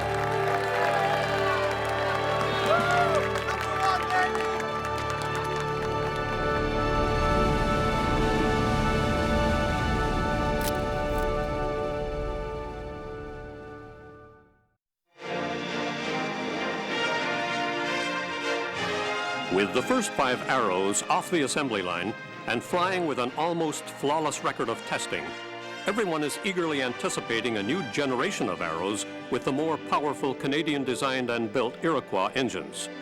And now Avro Canada has taken over development of the Sparrow II missile and Astra guidance system from the U.S. Navy. This weapons system is the most sophisticated in the world, and Avro engineers are solving the guidance problems that defeated the U.S. Navy engineers. And Avro Canada isn't stopping there. Down in hangar number 4, work is proceeding on a prototype of the Avro car Flying Saucer for the U.S. Army. Avro is moving ahead on many fronts, and confidence in the future is flying high.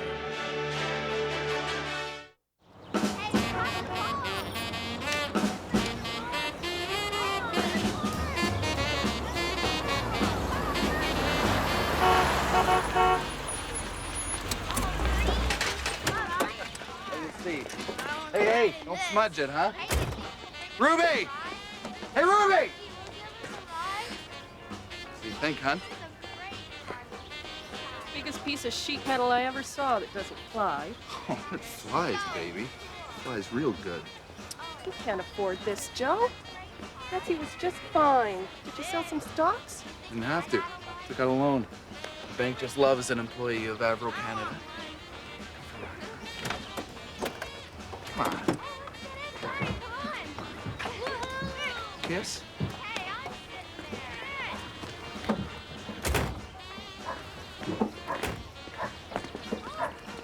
Ready?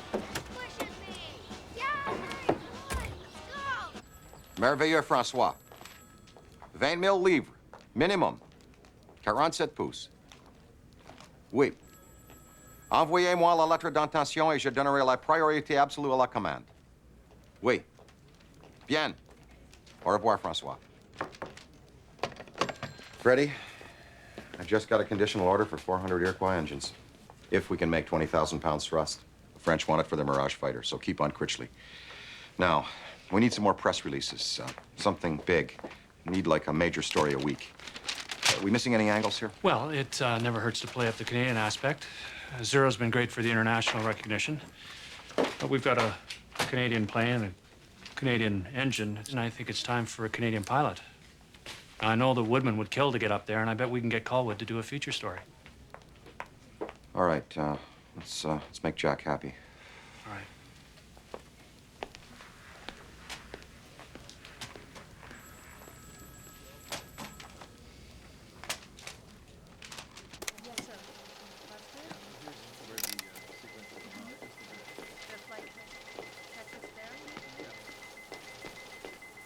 Hi. Hi. What are you smiling about? Gordon changed his mind. I'm going to do the next flight at 2:01. Congratulations, that's great. Thanks. So, can you put me through some sequences? Sure. Why don't I take you out for a drink after work? Celebrate. Great. I'll be right back. Okay.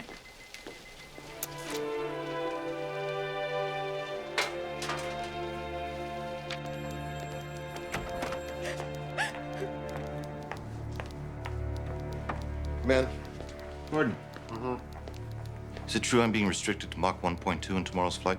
That's right. That's barely cruising speed. You could do Mach 2 without even working up a sweat. I know. Look, we've got to start showing some numbers in this plane. If the chiefs of staff don't see performance soon, they're going to bury this program and buy missiles. This aircraft isn't going to do diddly squat until it's got the new engines in her. That could take months. Look, I'm not here to give free promotion to those Pratt & Whitneys. When the Arrow beats the world's speed and altitude records, it'll be with the Iroquois turbines and burners. Then I can sell that engine all over the world. We won't give a damn what government's in power. So, until the Iroquois is ready, we just take it nice and easy and stick to the schedule. Understand?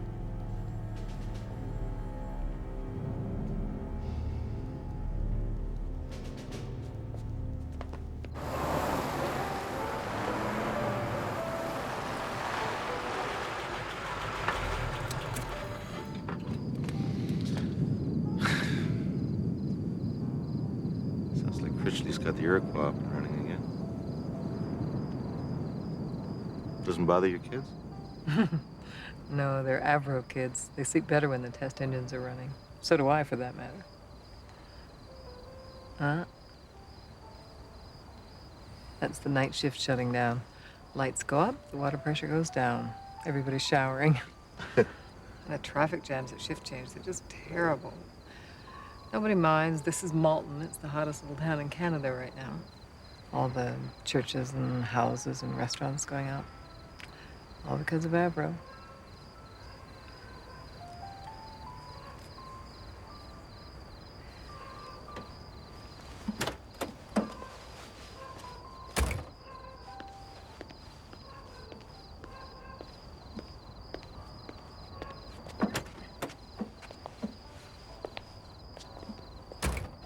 Jack, there's something I want to ask you about.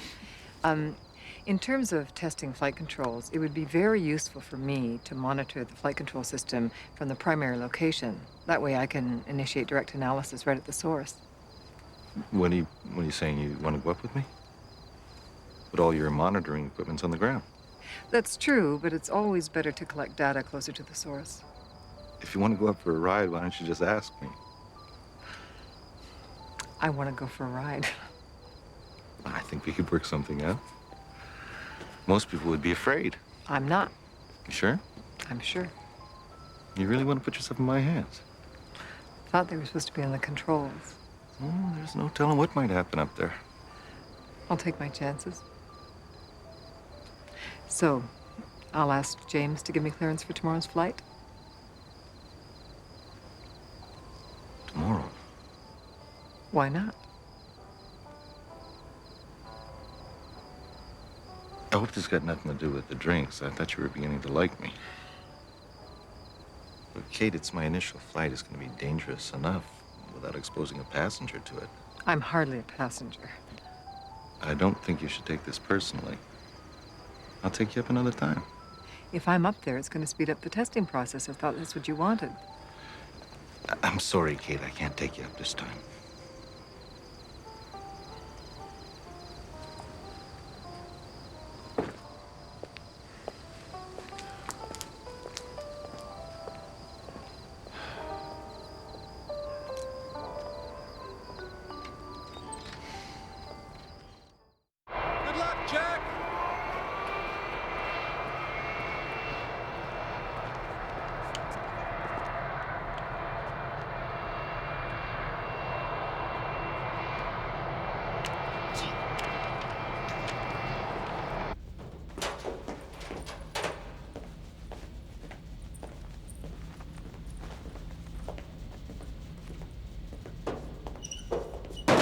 I told you I didn't want a passenger.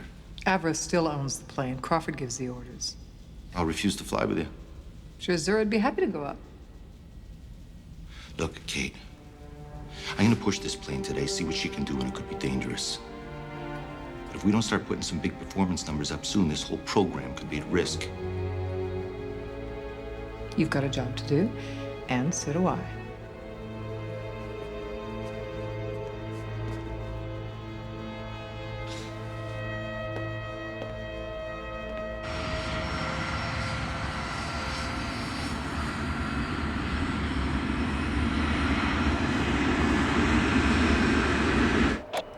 Arrow 201, this is Avro Tower. What is your status, please? Avro Tower, we're lit up, ready for takeoff in about 30 seconds. Flight plan calls for a straight route, Toronto to Kingston and return. ETA Toronto, about 18 minutes out of dawn. Ready, Miss O'Hara? Ready, Mr. Woodman?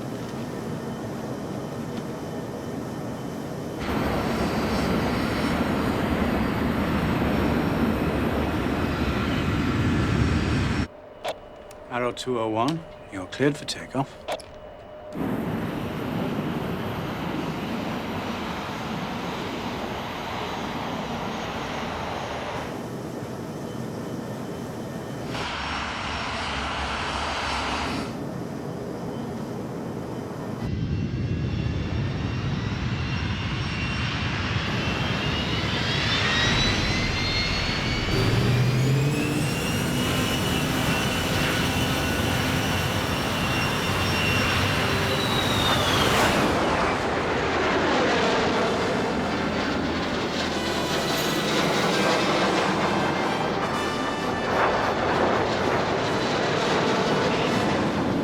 Undercarriage retracted and feeling good.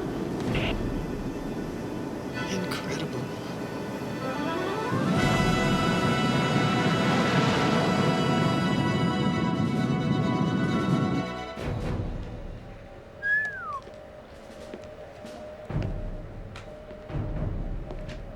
Are you using the Hughes weapon system on this rig?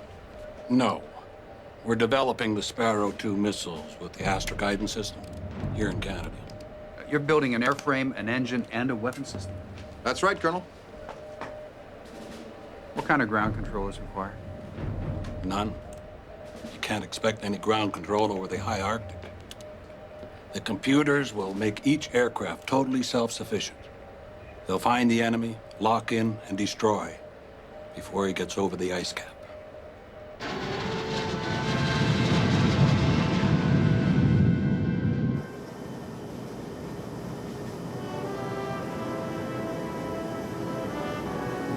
Controls very sensitive, very responsive.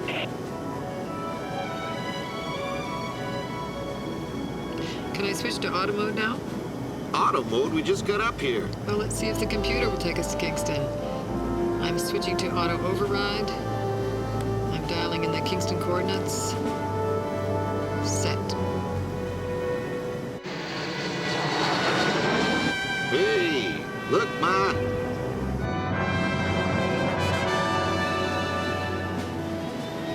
(201) at Mach 0.7, increasing through Mach 1.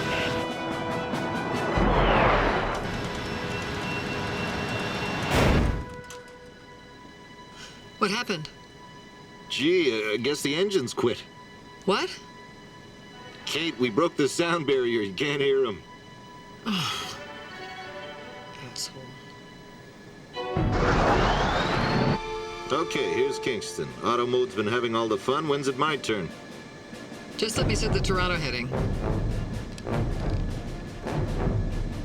201, directly over Kingston Beacon, negotiating 180 degrees standard turn, not to exceed 1.5 Gs.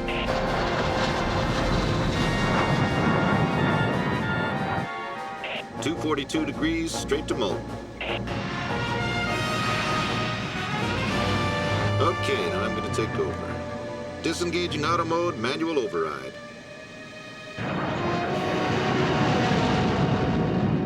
So, you ready? Mach 2, 50,000 feet? Do it.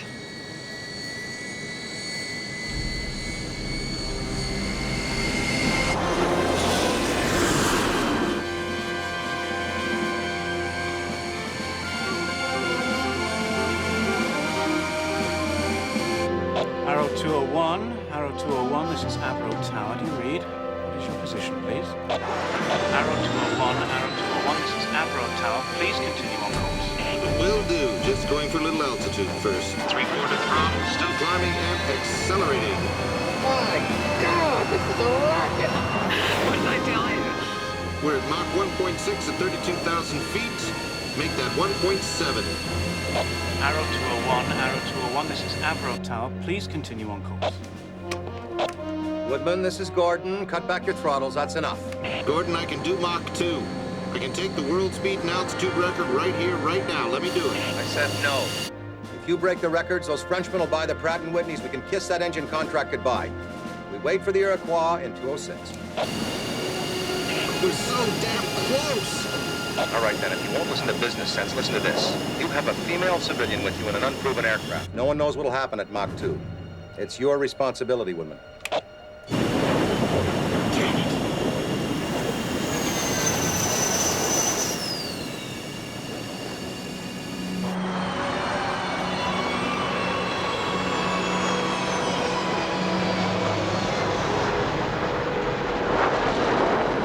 Mach 1.9 and a climb at 3/4 throttle. That's one incredible bird, Gordon. Congratulations. Thank you. Put down 25,000 feet, Mach 1.2. Well, we did 40,000 at 1.9. 25,000, 1.2. So, I can't believe the flight's almost over. Well, still got a little fuel left. Avro Tower. We'll limit speed and altitude, but request permission to extend this leg out over the lake. Engineer O'Hara has requested some tests in the flight control system.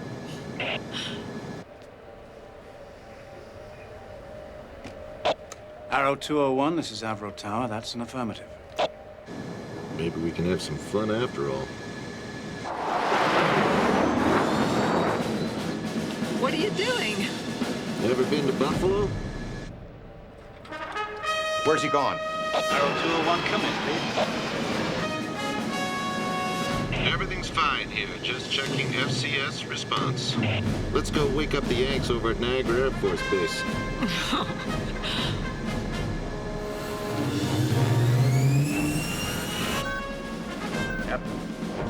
Captain, look at this.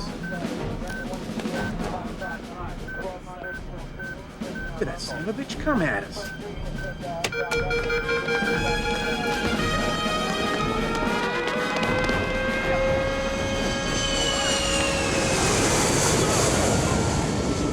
What the hell was that?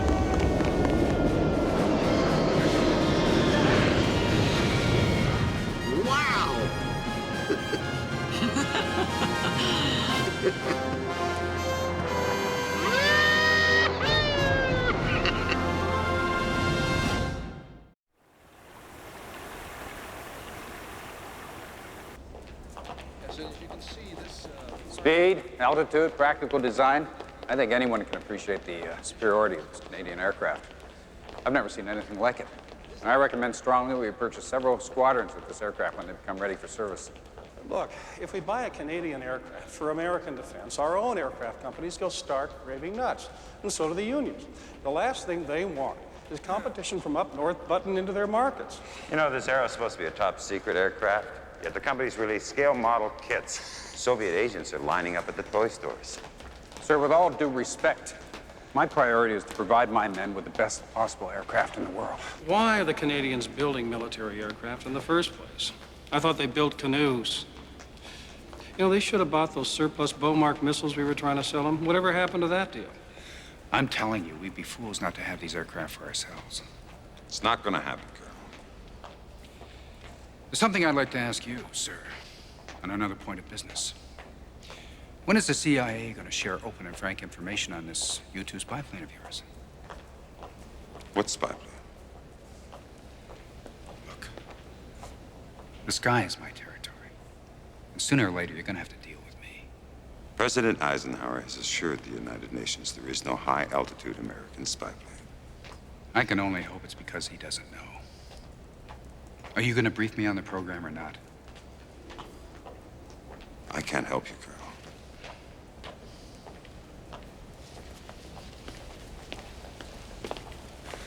The U-2 program's the real issue here. It's the best idea we've had since the war. We can practically take pictures of Khrushchev taking a crap. The president stated there is no spy plane. Now, if what that colonel says is true, this Arrow would fly circles around the U-2, take photographs, make the president a liar. But do you really think the Canadians might blow the whistle on us? Of course. Half the damn country are pinkos. All right. I'll have a word about this with the president.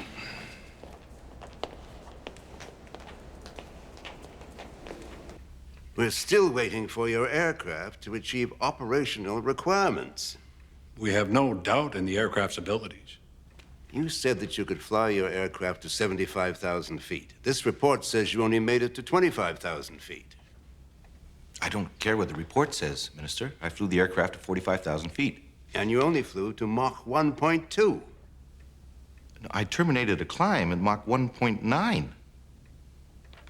Minister, this aircraft will fly to 75,000 feet and at Mach 2.5, but the testing will take a little bit more time. We'll hit peak performance with the new engines. They're 28% lighter and 34% more powerful. And when will these new engines be ready?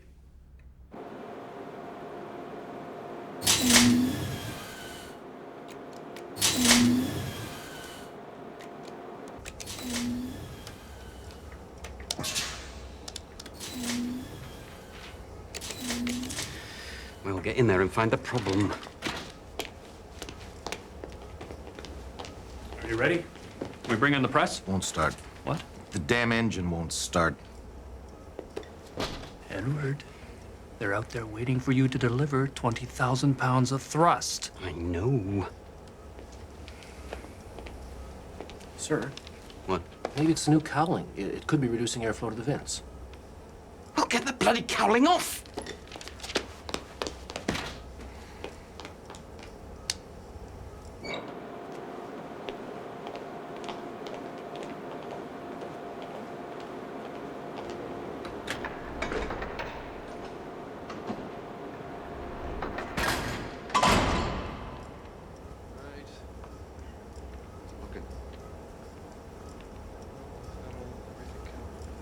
Go ahead, Mr. Critchley. We're ready here.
told you, didn't I?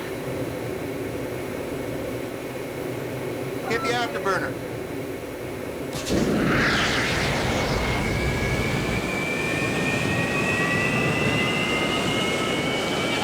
Extraordinary! That is extraordinary!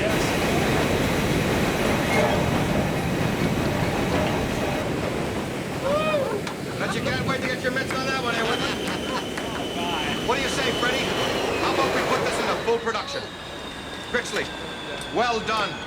Now we'll see the real arrow fly. This way, gentlemen.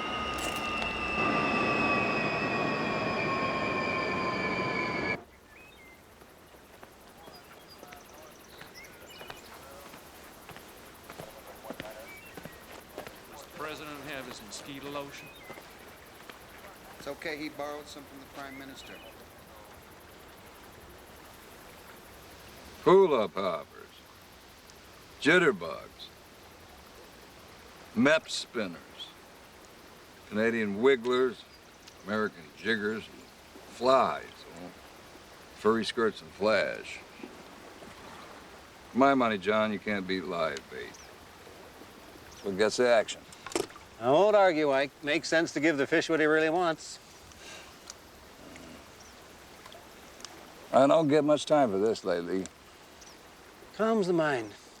First time in months I haven't thought about the national debt. Right. Just our luck. Be in office during a recession on a Cold War. And that Sputnik didn't help matters. Oh, well, ours will be up there very soon. Twice as big, 10 times more sophisticated. What goes on in those Russian mines? It's hard to believe they would actually consider an attack. Without sufficient deterrence, I don't doubt it. Their bombers are bad enough, but the guided missiles are the major threat. Have you thought about that defensive missile system we offered you? The Beaumark missiles? I'd buy them from you, Ike, but $200 million. That new fighter interceptor jet, the Arrow, has our defense over budget as it is. We could trade you some of those for the missiles. A fighter jet? Oh. We scrapped 2 of our own fighter programs. You scrapped them? Yep. Obsolete. Future's missiles, John, missiles. More dependable, cheaper, too. Of course, you're air chiefs.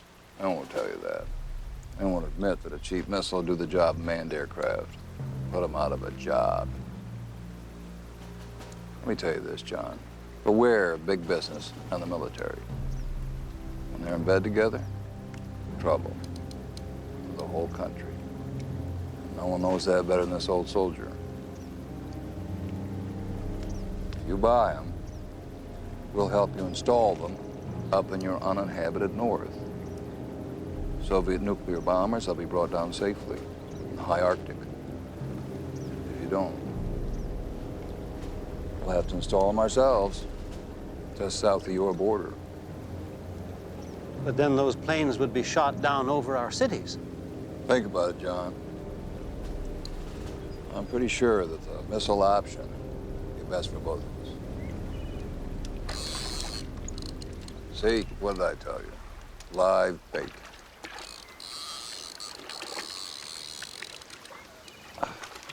Well, the missile proposal is perfectly reasonable to me. What will that mean to our Arrow program?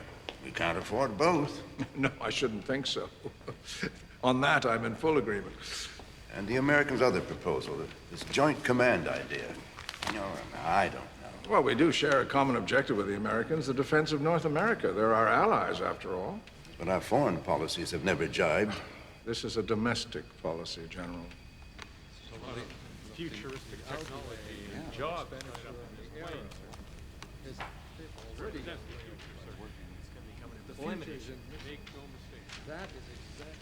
Perhaps, in the interest of national security, any further performance figures on the Arrow will not be made public. We'll determine what the Canadian people need to know about its capabilities. Yes, Prime Minister.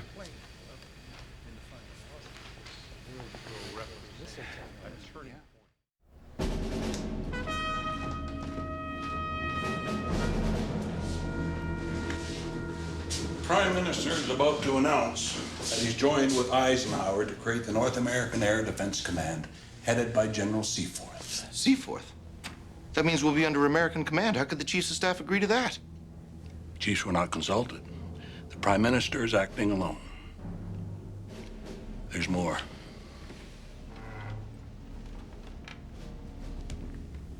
The government has ordered a feasibility study into replacing fighter interceptors with unmanned missiles. They're getting ready to shut this program down. So, how close is 206 to flying? Claire! Claire, please come back here. Claire! Claire!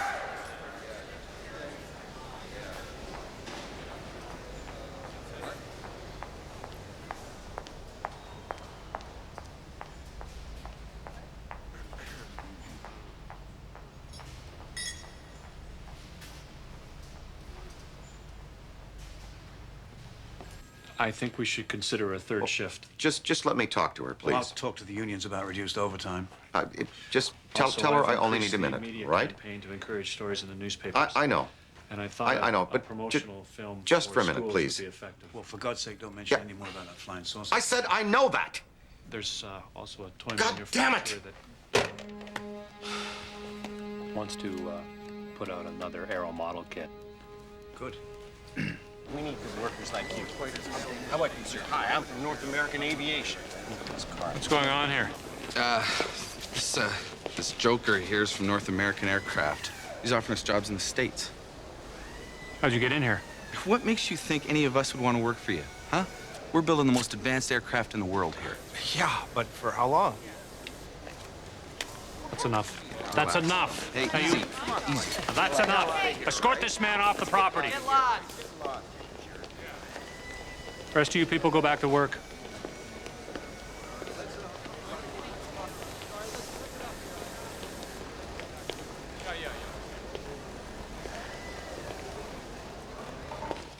Oh, yes, I know. The company claims that the Arrow testing is going very well, but has anyone been allowed to confirm this? Are you saying the company is lying about the Arrow's performance? Well, now this is off the record.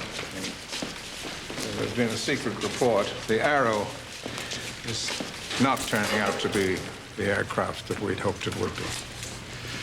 It's unstable at high speeds, 25,000-foot ceiling, fuel boiling in the wings. And the price per plane has skyrocketed to $12 million. I'm afraid, as pretty as it is, we've got ourselves a lemon. Tell us on the record. Yes, sir. What can we tell the Canadian public? I want to know what is going on. Okay. Well, first, the Arrow is a liberal program. Conservatives would love to see it fail. Then there are the Americans. They'll have a hand in this somewhere. Their aviation industry would never let them buy Arrows. So if they can't have it, we can't have it either. Then there's Crawford Gordon.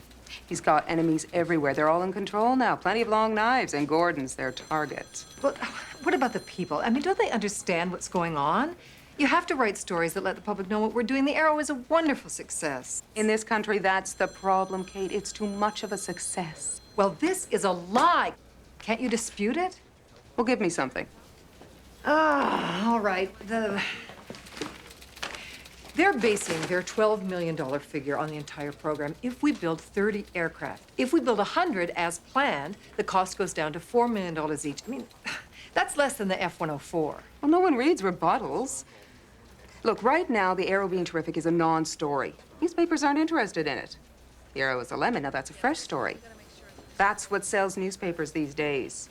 Even if we wanted to print a pro-Arrow story, the government has stopped us from printing performance numbers for security reasons. Well, what about a story about the workers and their families? The men on the line? I mean, you've done stuff like that before.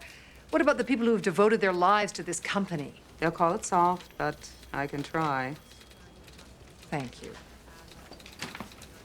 What about when 206 flies and breaks every record? You gonna print that? When you break all the records, I'll get it published, one way or another.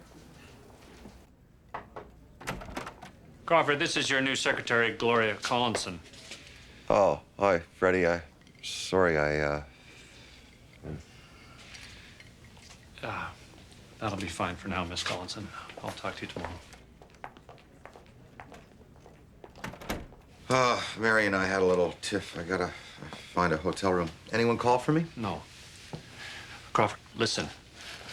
Cabinet is organizing a smear campaign against us. They're trying to shut us down. Yes, I need a long-distance operator. Crawford, we need your help. Sure. I'll be right with you. We'll fix it up. I just need a minute here, Freddie. Operator, yes, I need to call Halifax, Nova Scotia, please.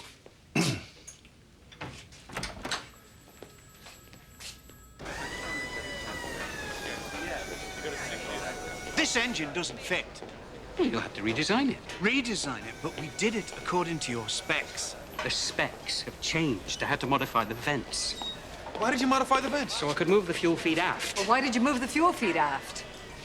So it would fit the Mirage. What? What? Gordon has sold the engine to the French. Now they'll fit.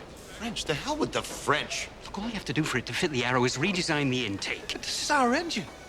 It's not your engine. It's my engine. Now, you better face it. It's your airframe that's getting the bad press. My engine has a better chance of surviving than your airframe, so you can damn well adapt for me. Never. Jim.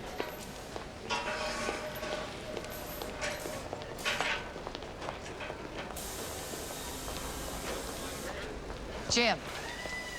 I know it's a pain in the ass. I would like to strangle Critchley myself, but we do not have time for this. You can modify the intake in no time. Can't you just be reasonable and have a conversation with him? Talk to him, Jim.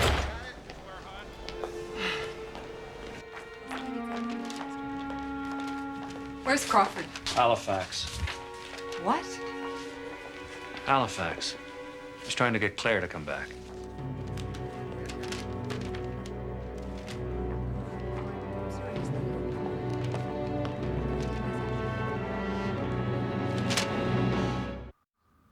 We have determined the new Canadian Defense Program will include the purchase of Beaumark missiles installed at 2 bases in Canada.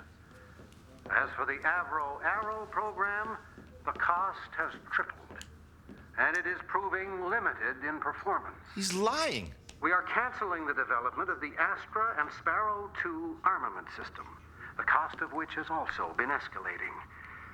We will be making a final decision regarding the Arrow program shortly after our reassessment is complete in April.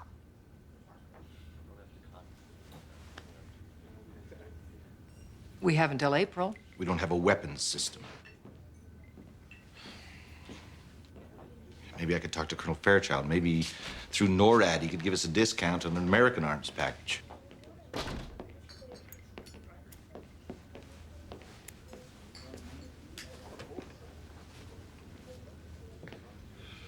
It's done? Not by a long shot. We're gonna fight this thing. No, I mean the plane is done. What? 206. I just finished it. It's ready for taxi trials. Fight what thing? I think it's time we went on the offensive. Right.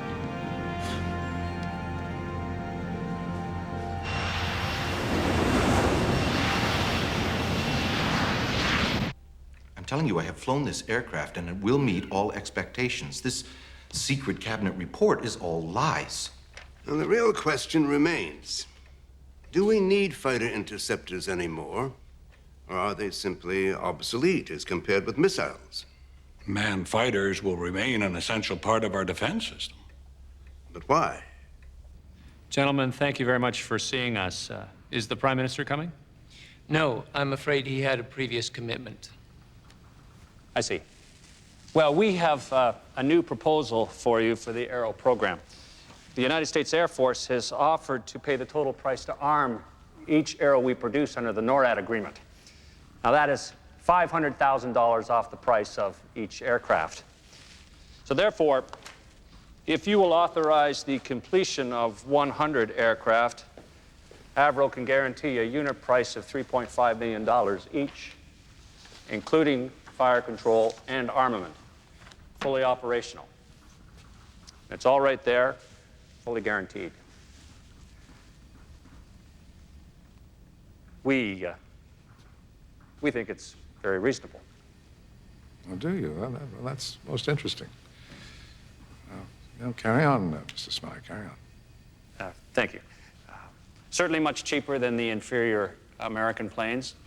And of course, 60% of all the money that is spent in Canada is reclaimed by the government in taxes. So you see, it makes all sorts of sense to Are you actually thinking, sir, of replacing fighters with missiles for the primary defense of Canada? Why not? The best defense system must bring a man into battle to analyze and act. A missile can't tell the difference between a Soviet bomber and a TCA passenger plane that's gone off course. You can't call a missile back. Do you want that responsibility? Well, surely there are safeguards against that sort of thing. Missiles will take 2 years to install and test. And the Soviet bombers are ready to strike now. We cannot defend our country, our continent, with a handful of untested missiles and our old CF-100s. We know, Lieutenant Woodman, but we've considered all that. All that will be taken care of. You see, for a transitional phase, the Americans have offered to defend Canadian soil. The Americans are going to defend us? Are we going to have a country here, sir? Or give up and just be the 49th state? If not the 100 aircraft, I suppose we could simply finish the 37 that are currently on the assembly line. It would be much cheaper for the government to finish these aircraft and put them into service than to pay the contract termination penalties to Avro. Now, this would allow us to keep our design team together to look for other projects. And by the time that those 37 fly, I'm sure there'll be plenty of other opportunities to Gentlemen, we have created the finest aircraft team in the world. We have done what they said was impossible. The files, they're full of applications from the best engineers at Boeing, Lockheed, Douglas, Glosters. And they would all feel privileged to work with Avro. Having the Arrow means that Canada is being recognized as a power among the nations of the world. We have a contract for 400 Iroquois engines with France. We have the development of civilian aircraft, nuclear power, a monorail train that will circle the city of Toronto. We are currently developing a flying saucer for the U.S. Army. With this amazing team, I think it would be crazy for you to... You know, Mr. Smythe, we asked you some time ago to consider less highly technical work that Avro might do if the Arrow was no longer in production, such as perhaps the manufacturing of products more practical to Canada's needs, as in, well, let's say, aluminum boats or home appliances, even cookware. Cookware. Cookware.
Crawford?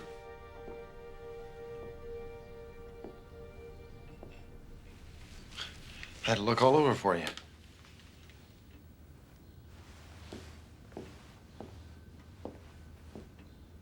I've got something to show you. You know, I can understand you wanting to get away from people. I like to do that, too. Now, here is the Mark III, high altitude. It'll get us beyond 100,000 feet. We can have one in the air next year. Look, here's what happens. I fly up to the stratosphere. That's the edge of space. Then we flip her over. Then we open the belly pod. And here we have the missile. And we just launch it right into space. Right into orbit. At that kind of an altitude, we don't need those big rockets that the Americans and the Russians have. Just little ones. We can do the same thing with a manned capsule. We could have a man in orbit the end of next year. But the best thing, the very best thing is we can use the Arrow as a platform and we can launch a vehicle to the moon. We can do it, Crawford. We can go to the moon. Yeah, see, I was having a problem with a rocket propellant and the trajectories for the lunar orbit and some other things and so on and so forth. But I figured all that out, and we can do it now. So, when can we start? Go to the moon? Yeah. Yeah, I still some work to do on the landing craft and the primary rocket. Immediately. I'll inform Ottawa right away. Well, start with something modest. Like 100 million.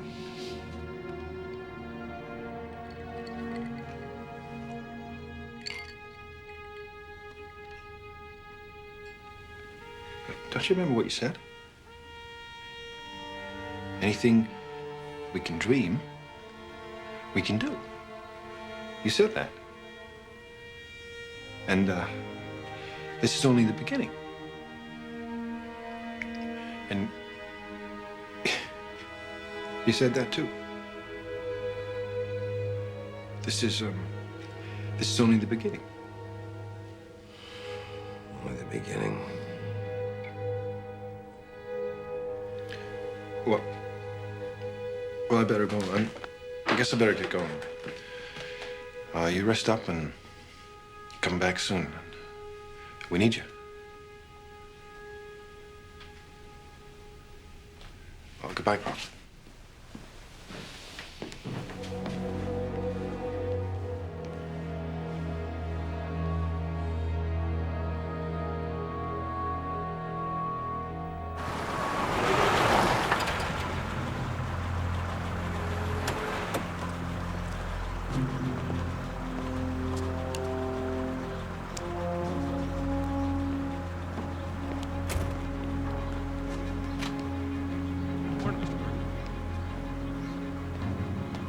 Morning.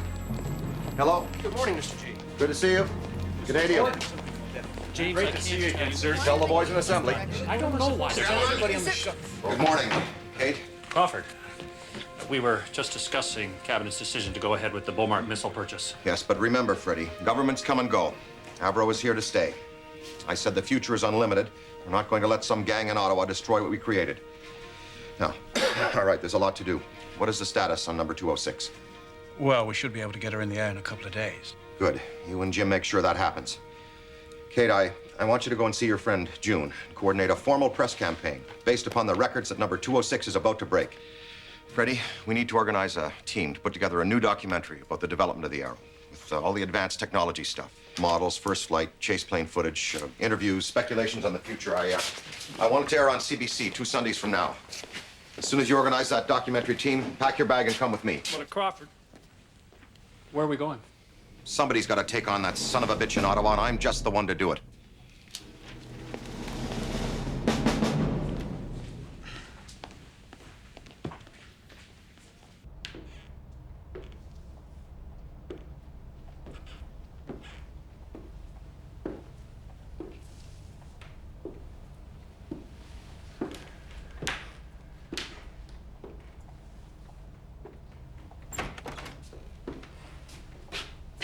How much longer will his lordship be? Prime Minister's on the telephone with the President of the United States. Oh, well, we wouldn't want to disturb them, would we?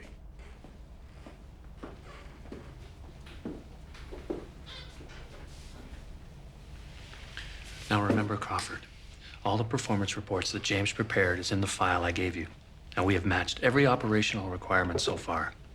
Also, there's the financial reports. We're a little bit over budget, but not much compared to the Brits Hunter or the Yanks F-104.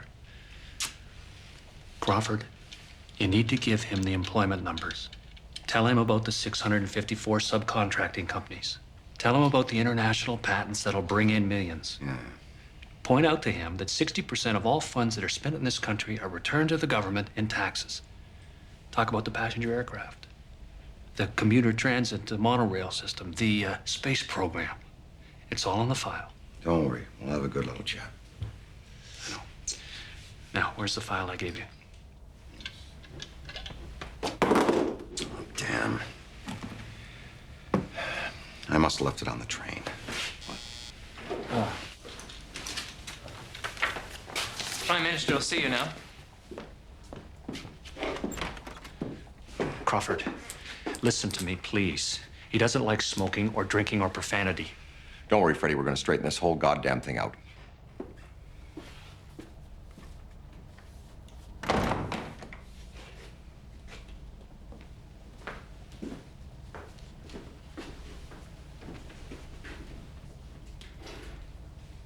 You cannot shut down the goddamn third largest employer in Canada. I will not let you. The Arrow has become a multi-million-dollar make-work project. You really don't understand, do you? You know, it's politicians like you who would keep this country from greatness. If you have no respect for me, have respect for my office. I am the Prime Minister of Canada. And I demand that you personally guarantee that the Arrow program will not be canceled. If you don't lower your voice and stop pounding my desk, I'll call security and have you thrown out. You've been spreading lies about my airplane. Well, I will tell you this, that when the all-Canadian Arrow flies and breaks all the world records, you and your cronies will be exposed for just who you are, a bunch of fools and liars. Get out!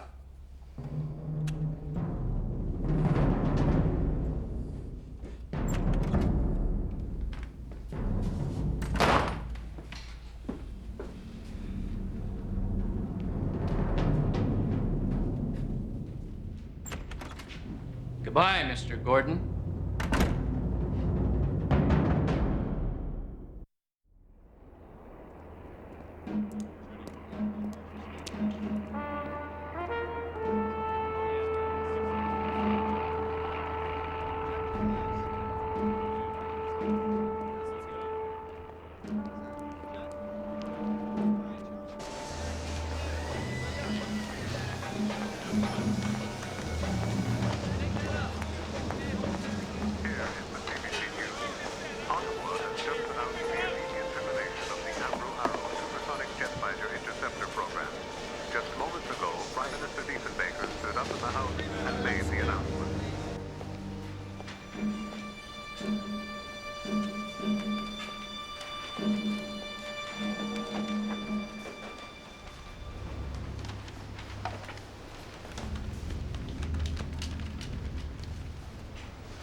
Program's been canceled.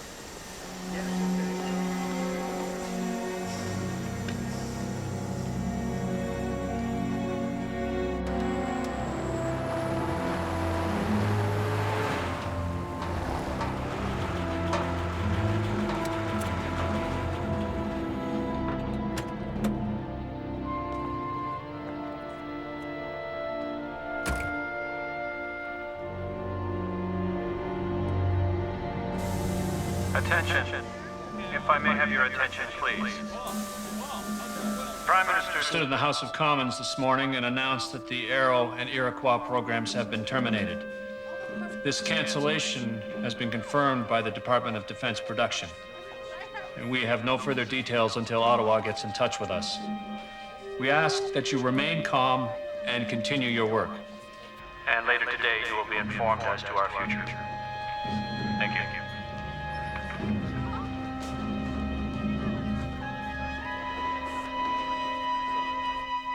So they want to fight, do they? Well, so be it.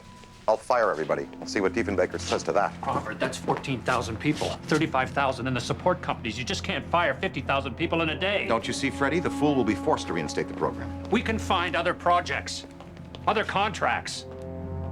What the hell is going on? They gave us till April. They changed their minds. Let me take up 206. Just let me try around. I'll take the damn thing out over the lake and ditch it so they don't impound it. No. Now just cool down, Jack. Let's find out exactly what this means before we do anything crazy. May I have your attention, please? Federal government has instructed us To cease all work on the programs. There was no advance notice. Therefore, the company has no choice but to terminate the employment of all Avro and Iroquois workers until we assess the impact of the Prime Minister's orders. Everyone must now leave the plant.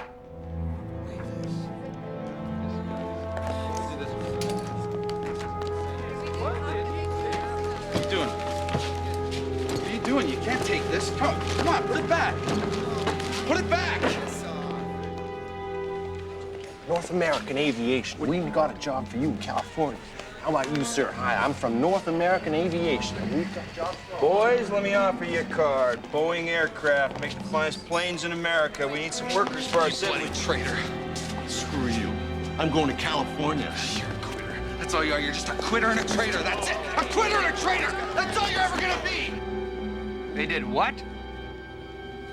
We'll offer to buy any that are operational. To hell with orders.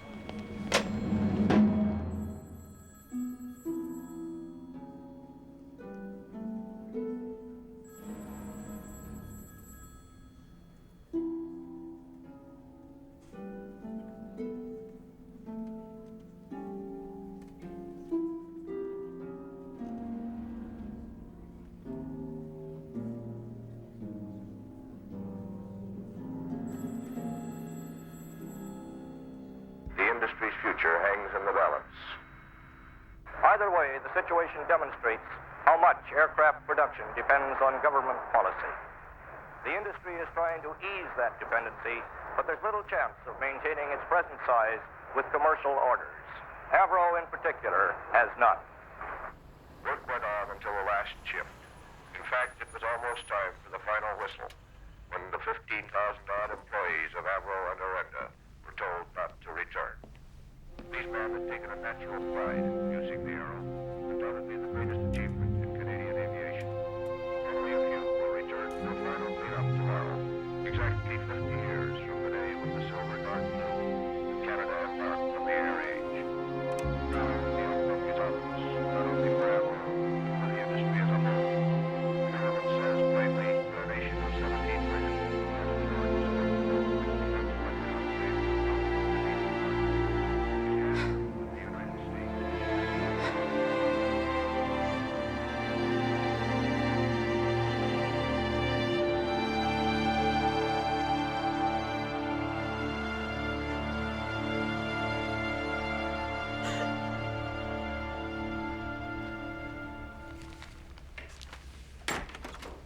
I thought the press was on our side. He's firing thousands. I don't think we have a choice, Mr. Prime Minister. For now, we'll have to reinstate the program. He's told me this was what the public wanted, to cut liberal programs and balance the budget. Well, it's too late now. We can't show weakness. We have made a decision and we can't go back. The workers are all my constituents. They'll throw me out of office. Don't worry, John. We'll always make a place for you in the party. Prime Minister, the United States Air Force wants to buy all completed aircraft with parts. American General Electric has made the same offer, as has the British government. They want them? But the president told me manned aircraft were obsolete. The French government wants to know if they can still expect delivery of 400 Iroquois engines next year for use in their new Mirage fighters. If other countries buy it, we'll look like fools. So what do we tell them? No. No to all of them. Not one arrow or engine will leave Canadian soil. The program is terminated. I want you to get rid of everything. Planes, engines, parts, blueprints, patents, photos, films, everything. Get rid of them. Surely you can't. them all. Yes, I can. You're forgetting yourself, John. I want to be rid of these infernal airplanes. The sooner this is done, the sooner everyone will forget about them. You can't just shut down an industry like a workhouse. History will prove this to be one of the most colossal blunders made by a prime minister in the history of Canada. I am speaking for my brother machinists when I accuse the prime minister of economic treason, political servitude, and moral prostitution.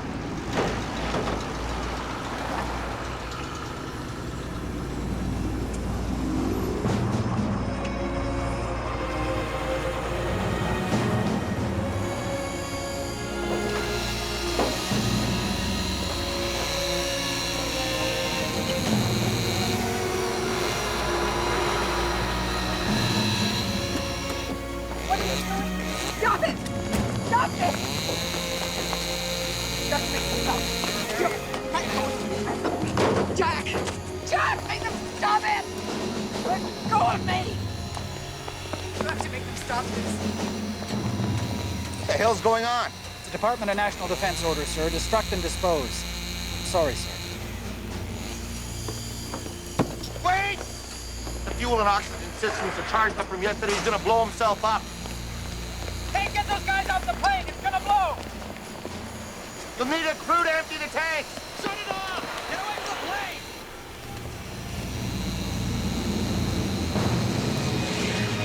This is restricted airspace, you know. I could lose my license. Come on, right over top!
I should have taken up 206 like I wanted to. I was gonna ditch it in the lake.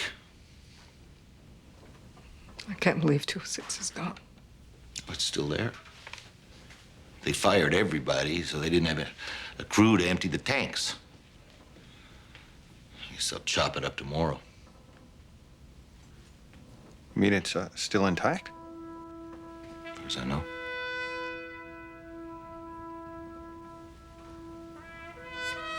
And it's outside? Fueled up? Yeah.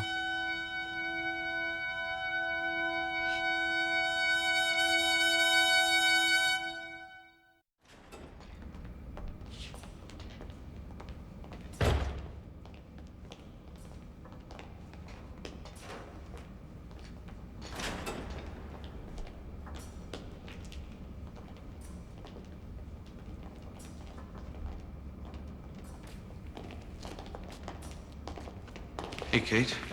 What's this all about? Thanks for coming. Lofsky? Can you pressurize 206?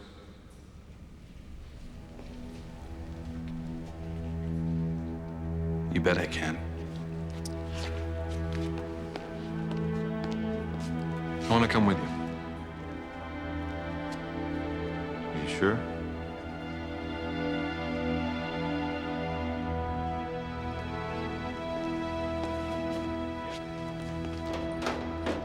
I've never actually gone right up in it. I've never actually... What? I've never flown before. What? You've never flown, ever? No. Coast is clear.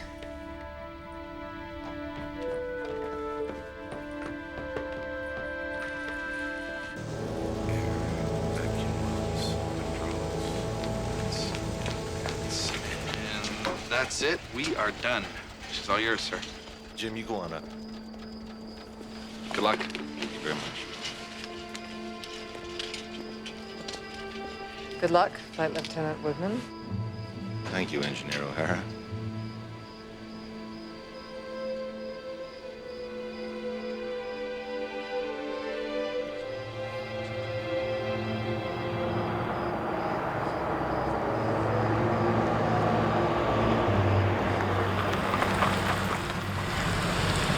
What the hell do you think you're doing? I thought you'd try something like this.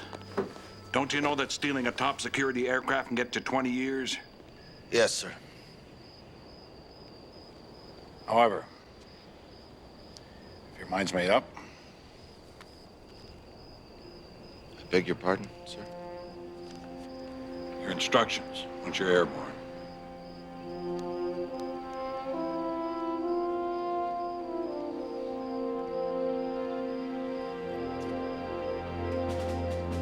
You'd better go.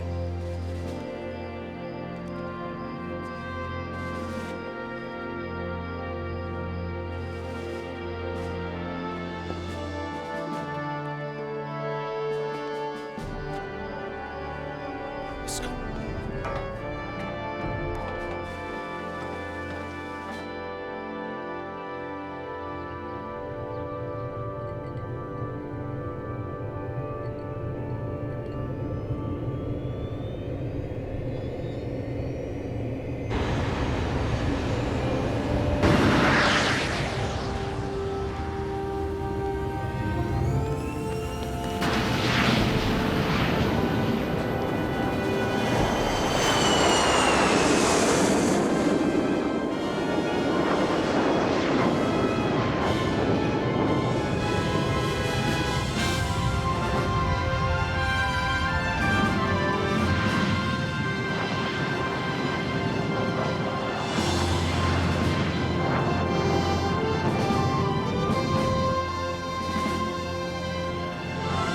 She feels wonderful, Jim.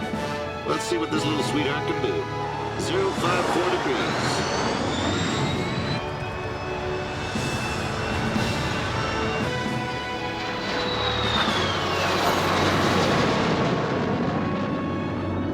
Afterburner now.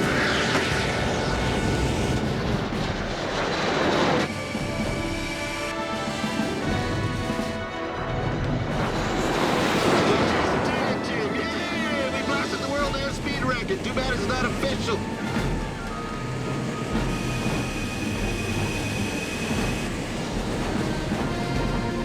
There we go, past the RCAF speed requirements.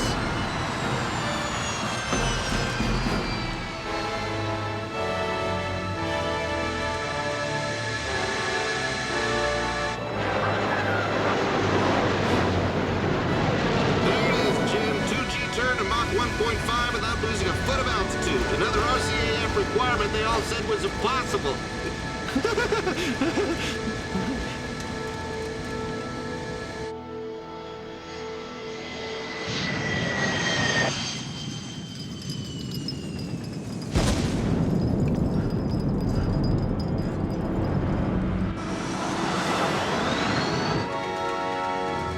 Okay, now what did the secret cabinet report say? Ceiling of 25,000 feet? I don't think so. My God!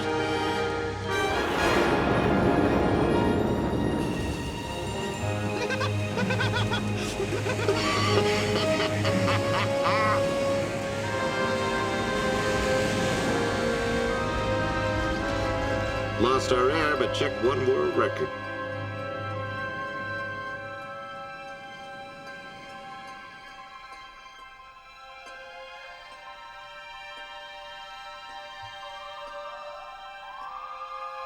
Space.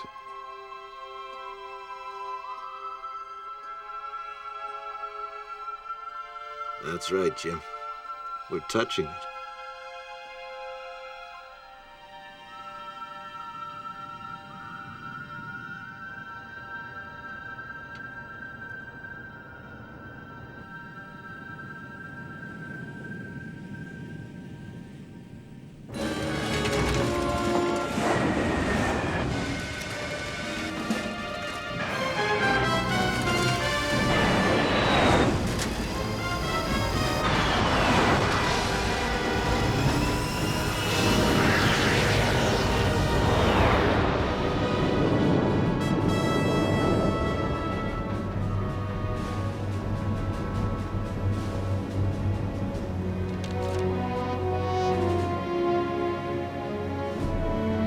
They got a destination for us, Jim.